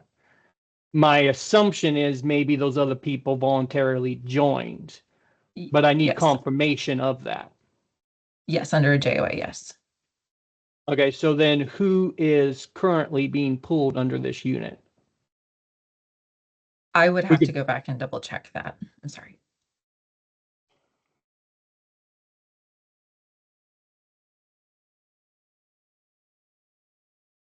Okay, thank you, Ms. McDown. Mr. Hearing Examiner, if I could ask Ms. Vance a few questions, I guess.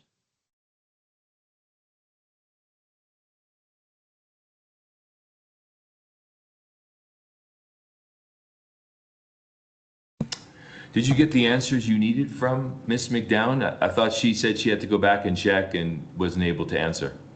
Yeah, I'm going, well, yeah, I mean, we need to have confirmation of that. But I also need to know what the applicant is even asking for here, because it is a little bit of conflicting information, I guess, in their exhibit. So you want to ask Ms. Vance? That's correct, Mr. Hearing Examiner. Okay, Ms. Vance, are you able to answer Mr. McClure? I'm happy to answer any questions that I'm able to. Right. Mr. McClure, go ahead. Thank you, Mr. Hearing Examiner. Ms. Vance, I'm trying to figure out what the applicant wants to do with the NSP portion of the original order. Do you know what the thought process is here of what they're requesting? So we are going off of guidance that was provided to the division that we needed to come, that Oxy needed to come back to hearing to reopen this case and include the correct pool. A different pool was provided a couple of years ago when they went forward with this case. And to my knowledge, the NSP and the pooling was approved. But when Oxy went to, they're getting ready, getting this development ready, and they're going through their permitting, they were informed that it is a different pool that is assigned to these wells.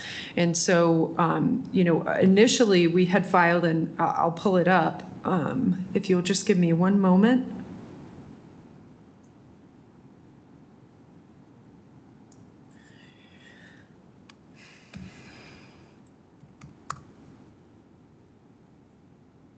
Actually, sorry, just one moment. Yeah, I know the application seems to, I mean, it outright says that all other provisions of the order, Oxy wishes to remain in full effect, I guess. And that would include the NSP. So I put this in the original, we filed this in the original case number 23428. And again, in that case, Oxy went forward with pooling and a request for a non-standard spacing unit. All of the required notice was completed and perfected, and both the pooling and the NSP were approved. Again, a couple years down the road when they're getting ready to do the development or they're submitting permitting for this, they were informed that the pool code that was included on their C-102s and their permitting paperwork, that it's the wrong pool. And so, initially I made this filing of a notice of administrative application into that original case file, noting that noting that Oxy was going to file separately for a new NSP, which I think you referred to. They have filed an administrative application for an NSP using the correct pool code and pool name, but that they wanted to notify that the pool code that was included on the CPAC in that case was incorrect, that they'd been provided this new pool name and code. And so I just did an administrative filing for this, or just did a filing under the original case, but then we were informed by the division that we needed to come back to hearing to have the correct pool included on the CPAC. So there's no request for an NSP. Oxy has filed a separate administrative application. That's my understanding, and I think that that's what you were referring to, that they filed a separate administrative application for the NSP with the correct pool name and pool code. But we're just here to, according to the division, updating the pool name and code on the CPAC. And noting the correct vertical extent because it's a upper Wolfcamp pool. Yeah, Ms. Vance, I was going to say in the landman statement, she does state that they're seeking administrative approval of the NSP. But I guess what my question I'm trying to figure out is within the application, Oxy's requesting that all other provisions of the order stay in effect. And we can't issue an administrative order if it is associated with this hearing order already. Do you see what I'm saying? No, can you repeat that? Okay. There is an NSP approved within the order of R22683, which is for the incorrect pool. That needs to be addressed. The clean path and the path that the division may just tell you we need to go down, and that is to correct the NSP portion of this hearing order as well. My concern is that it doesn't seem as notice was provided, or at least there is no exhibits that provides notice in regards to that NSP. So I don't think that we would need to provide notice because we're not here getting approval for an NSP. It's simply to update the CPAC. And if anything, I think we could dismiss the NSP portion or take it out of the CPAC if that would eliminate any confusion. Because again, to my knowledge, and I would, happy to have Ms. McDowell come up. I'm double checking, but I believe that a separate administrative application was, actually we filed it. I'm sorry, my colleague who's now out on Miss Starnes put this together, but there was an administrative application filed for the NSP portion. So, I think maybe what we could do, and I would request so we can continue forward, is I could provide a updated CPAC that removes the NSP request or any reference to it in the CPAC because it has been filed separately through the administrative process. And then just confirm with Ms. McDowell on the notice. But I believe that, and if the division would like, we can file an updated pooling exhibit that confirms which parties are still pooled under the pooling order. So just basically separate out and drop the NSP portion of the previous order that existed. And Ms. Vance, I guess how would you propose to deal with the I guess I don't want to say overlap, but once an order is issued here, which needs to take place prior to an admin order, I mean, Oxy would no longer have NSP approval. Are they going to cease production from these wells in that event? No, what I would just ask that, I can monitor the administrative application, which was filed. I mean, it's ripe for an order as is because it was filed on February 13th, 2026.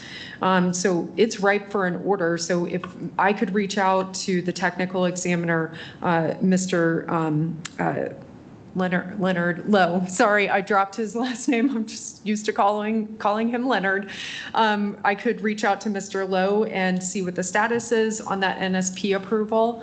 Hopefully it would be approved timely, and then I could coordinate with you to just request that a new order, pooling order be issued with the, with the updated CPAC that drops all of the reference to the NSP.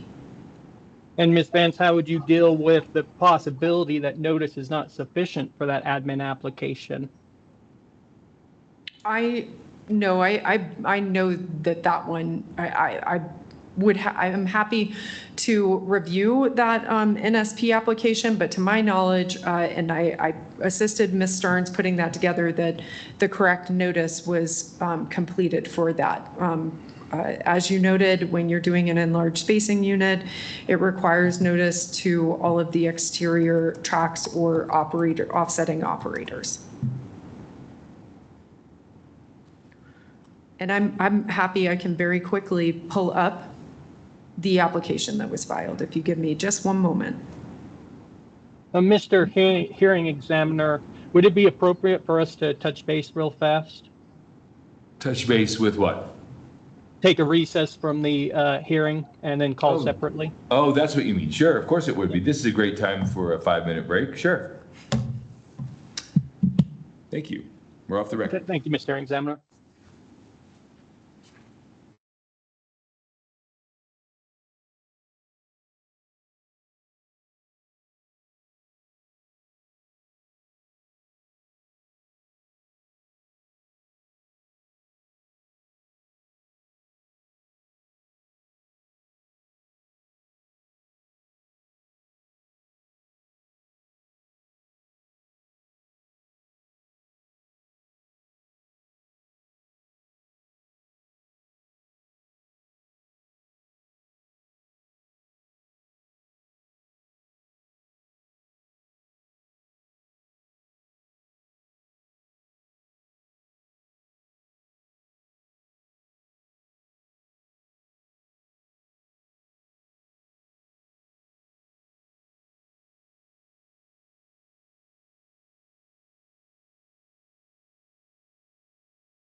Yeah, a friend of my, well, actually, one of my classmates, she was there.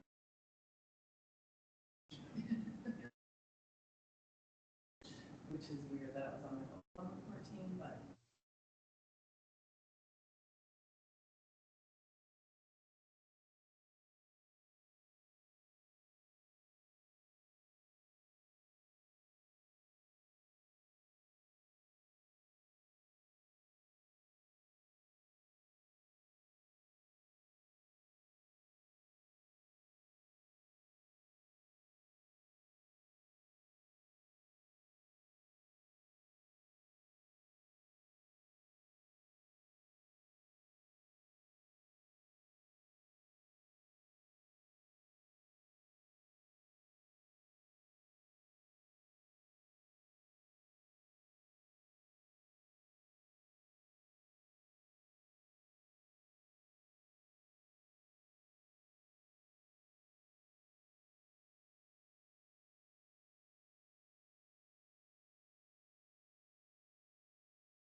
You ready to go back on the record? Yes.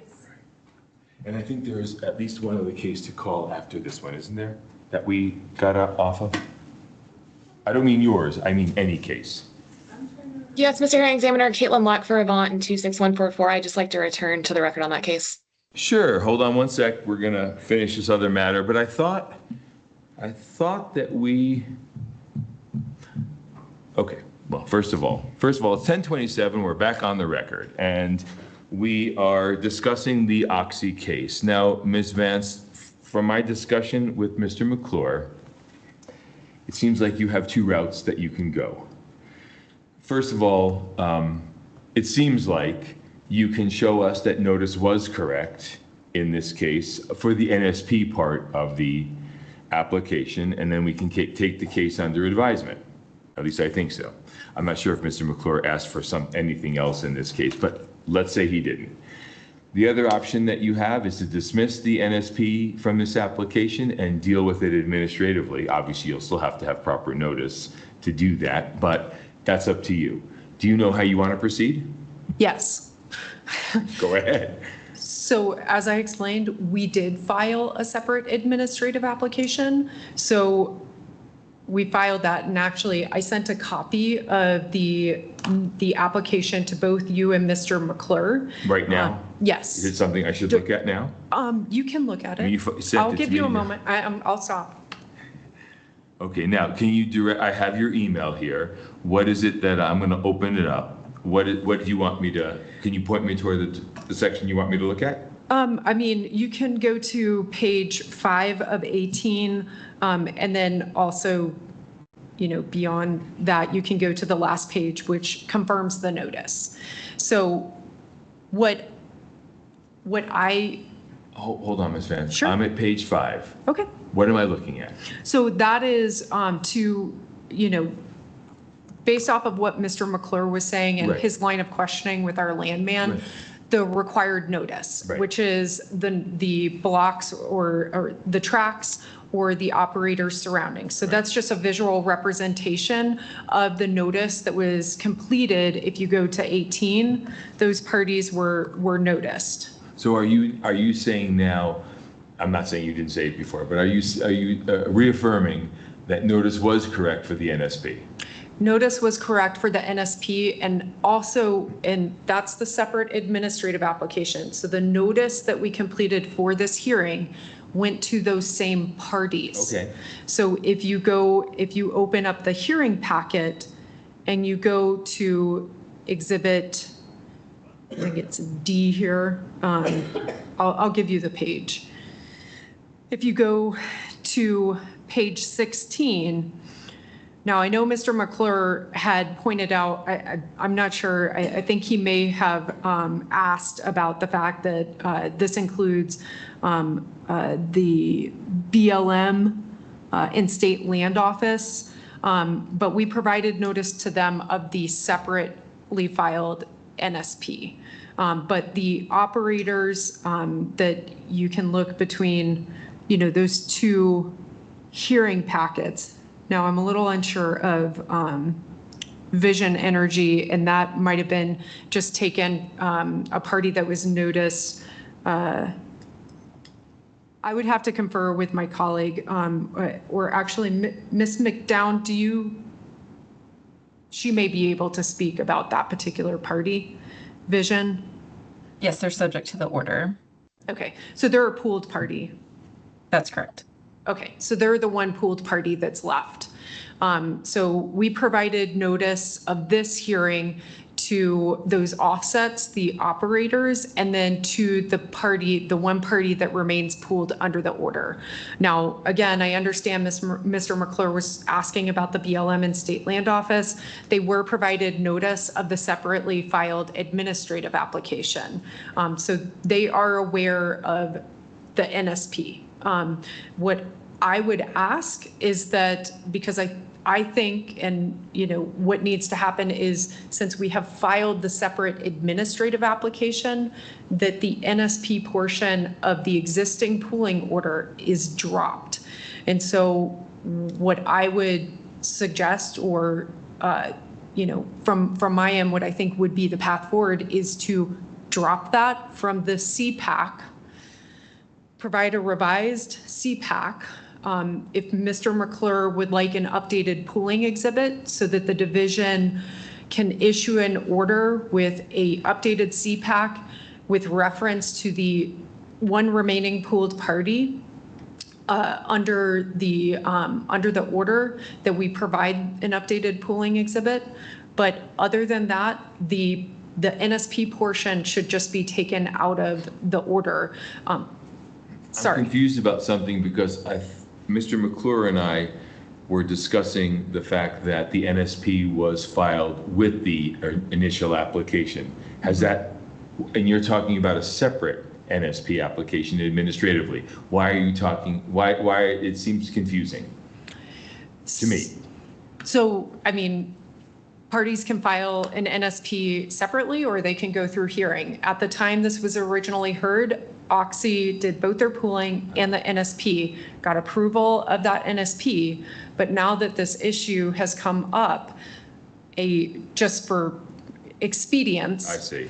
Separate administrative application was filed. It is ripe for an order. Again, I think Mr. McClure was discussing, you know, there might be a possible concern about, if I issue an order in this and you haven't gotten an order for the NSP over here, there's going to be a gap in your approval.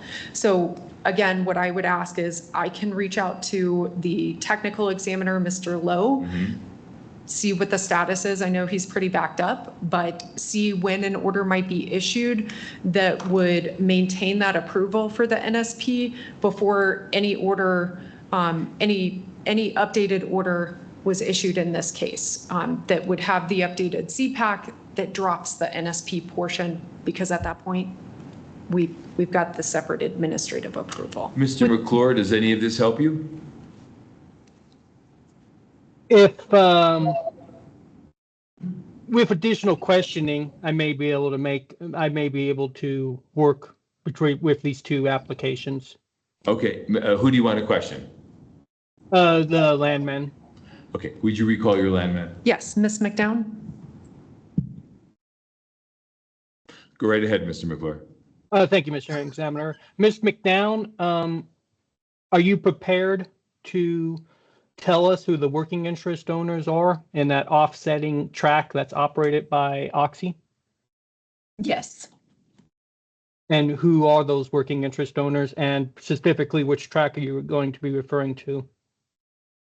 I'll start in sections 32 and 5. Permian Resource Operating, LLC. Section 33 to the north is Mewburn Oil Company. Section 34 is Mewburn Oil Company. Sections 3 and 10 is Matador Production Company. Section 15 is Marathon Oil Permian LLC. Section 16 is EOG Resources, Inc. And then sections 8 and 17 is Oxy USA, Inc. And Ms. McDowell, who are the working interest owners in section 8 and 17? Oxy USA and its various Ox- entities. Okay, so your understanding is I'm asking about the working interest owners and not the operator. Is that correct? That's correct. We're both the operator and the working interest owner in 8 and 17. So then Oxy USA Incorporated has 100% working interest in section 8 and section 17. Between its various working or entities, yes. And can you elaborate on that? I would have to confirm, but there's I think there's 3 entities in sections 8 and 17 of Oxy, so Occidental Permian. I would have to confirm which Oxy entities are in that sections, or in those 2 sections. And if I were to ask for an amended exhibit packet that included that breakout, would you understand what I'm asking for? Yes. Now, Ms. Vance inferred that there's only one working interest still pooled under this order. Please confirm for me, Ms. McDowell, who is all being pooled currently under that compulsory pooling order? That is Vision Energy, Inc. And Vision Energy, Inc. is the only entity being force pooled under this compulsory pooling order. Is that correct? That is correct, yes. The rest are subject to a JOA.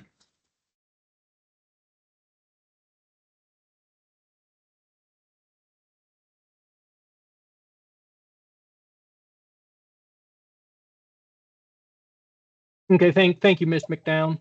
Mr. Hearing Examiner, if I can touch base with Ms. Vance real fast too. Please. Ms. Vance, you understand what I would be looking for as far as, well, let me back up. Since we're going to file a amended exhibit packet anyway, and there seems to be a change in what is being asked for from the application, because the application doesn't ask to vacate the NSP portion. If you were to put something in writing, what is your thought process in regards to submitting that? So what I would recommend is filing a revised hearing packet that includes an updated CPAC that drops reference to request of an NSP and just notes that it is filed, that the request has been filed separately.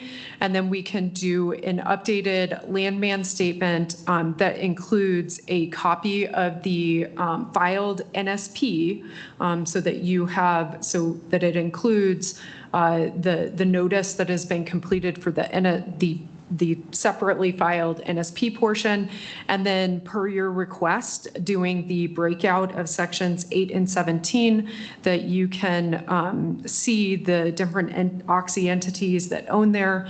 And then lastly, we can provide an updated pooling exhibit that shows that there's only one remained pooled party here.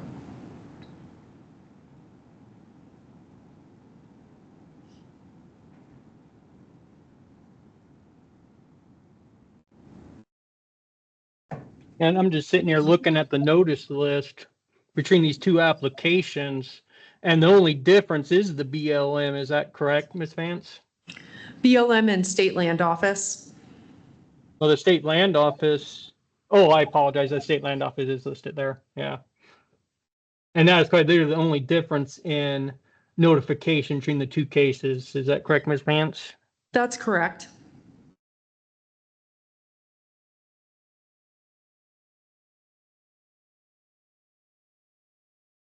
But again, they did receive notice of the separately filed NSP application.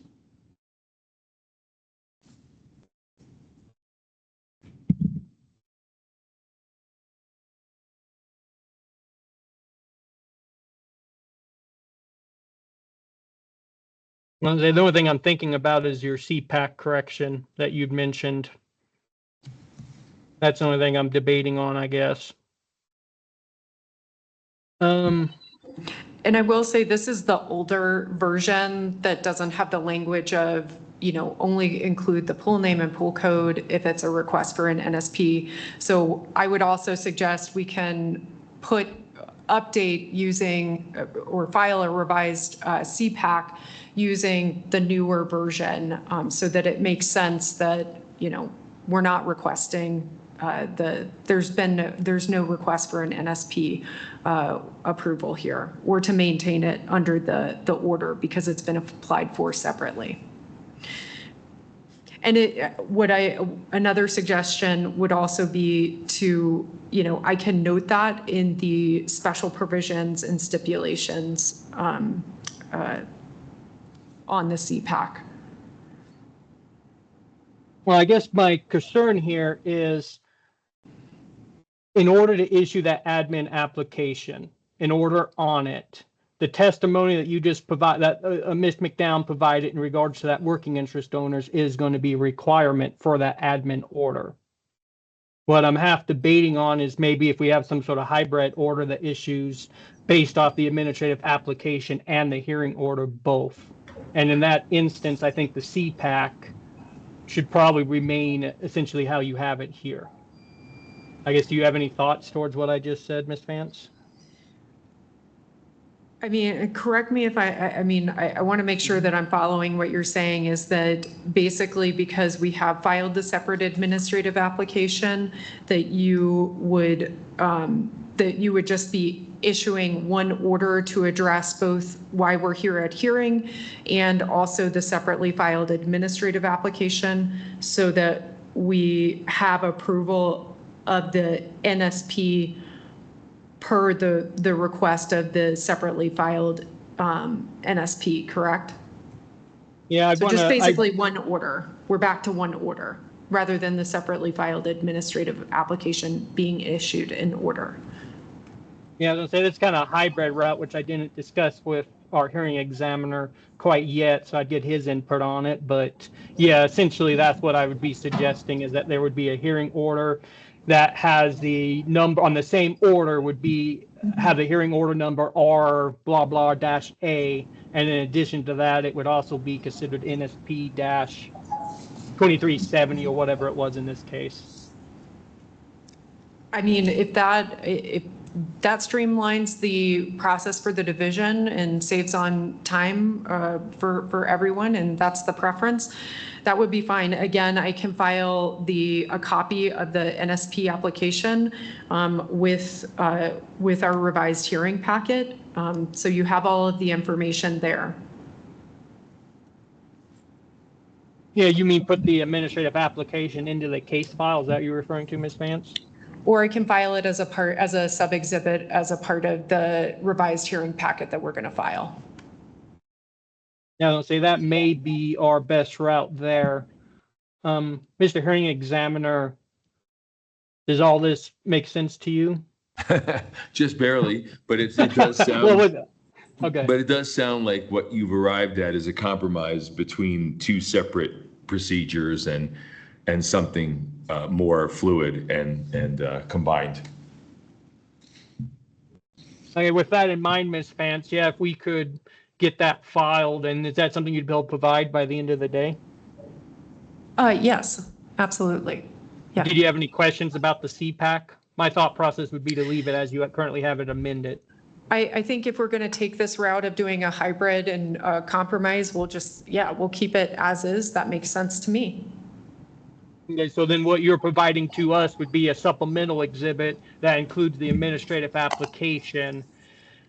And then also you were going to include another supplemental exhibit in regards to the currently pooled parties?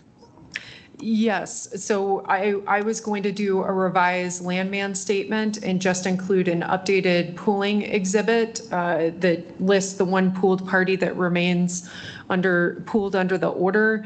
And then again, per your request, and we can put it on the breakout from the separately filed NSP application, the breakout of the Oxy ownership in those two sections that you were discussing. Okay, we have it verbally, but it'd be nice to have it in written too if we're going to submit anyway. So I guess I'm on board with that, Ms. Vance. And you think you can get all this submitted to us by the end of the day, Ms. Vance? Yes. It's 10:45 right now. I will get it done. Mr. Hearing Examiner, I didn't have anything further on this case. So can we, so we're going to leave the record open until 5 p.m. And at that time, if Ms. Vance follows through with her commitment, we'll take it under advisement? Okay. I'm in agreement with that, Mr. Hearing Examiner. Okay, then that's what we'll do. Thank you Ms. so Vance. much. Appreciate it. I'm glad we came to a resolution. Me too. Now, do the parties have any other cases that we were not able to, I know Ms. Luck is here. Are there any other cases besides Ms. Luck's that we need to return to because we just were not able to review the information, or I'm not hearing anything from anyone else? All right, Ms. Luck, go ahead. Thank you for returning to this case, Mr. Hearing Examiner. Sorry, that was an unexpected issue that arose with Coterra, and so we were discussing the options. And so at this point in time, I would like to request that the case be continued to the July 9th hearing. We're requesting a waiver from Coterra given the fact they're an offsetting operator to the non-standard unit, and we do think that we may be able to get a written waiver from them for the notice so that we don't require a full 20 days notice before the continued hearing. So with respect to the amended exhibits, I can file those by the end of today with respect to the amended CPAC revisions. So let me understand the argument. First of all, what case number is this, Ms. Luck? 26144. 26144, okay. And you are suggesting that if you get a waiver from Coterra, then you don't need to notice, then your notice is perfected. Is that right? Yes, Mr. Hearing Examiner. All right. Mr. McClure, do you have anything to say about that? Mr. Hearing Examiner, no, I don't think I do. I Okay. don't. All right. And Ms. Luck, is there somewhere in the rules that allow that waiver? No, but previously, as I've prepared administrative applications throughout my practice before the OCD, it's been common that offsetting parties have provided waivers of notice where there's been discussions between parties. So it's been common. I've been here 3 years and no one's ever discussed a waiver with me before. That's why I'm asking the question.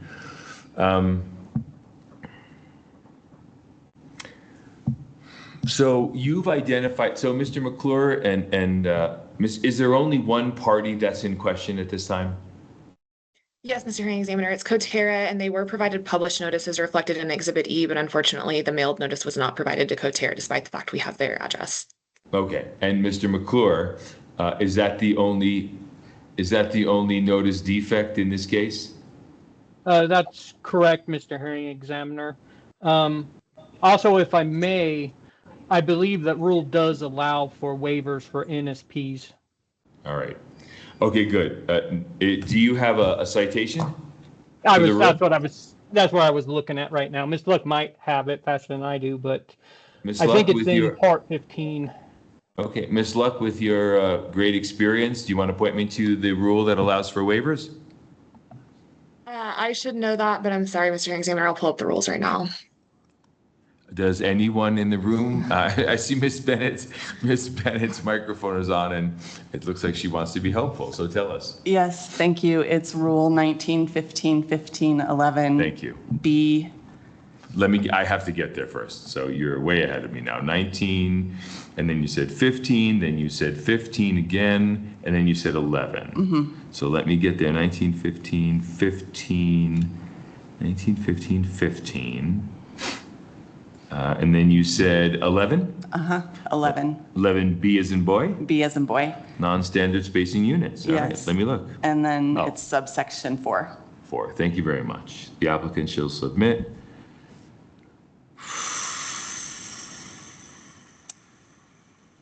At the very last line. Thank you. Ms. Bennett. The director may approve the application without hearing upon receipt of waivers from all notified persons if no person has filed an objection with it. Okay, so Mr. McClure, it looks like waivers have been contemplated by the rule here. So Ms. Luck, You can file that waiver with whatever else Mr. McClure asked. If he did ask for anything else, I'm not sure. And you can move this case to the July 7 docket if everything else has been filed appropriately. I just want to clarify, is that Mr. Hearing Examiner, is that July 7th or July 9th? I'm not sure. Ms. Chance? The regular docket is July 9. July 9.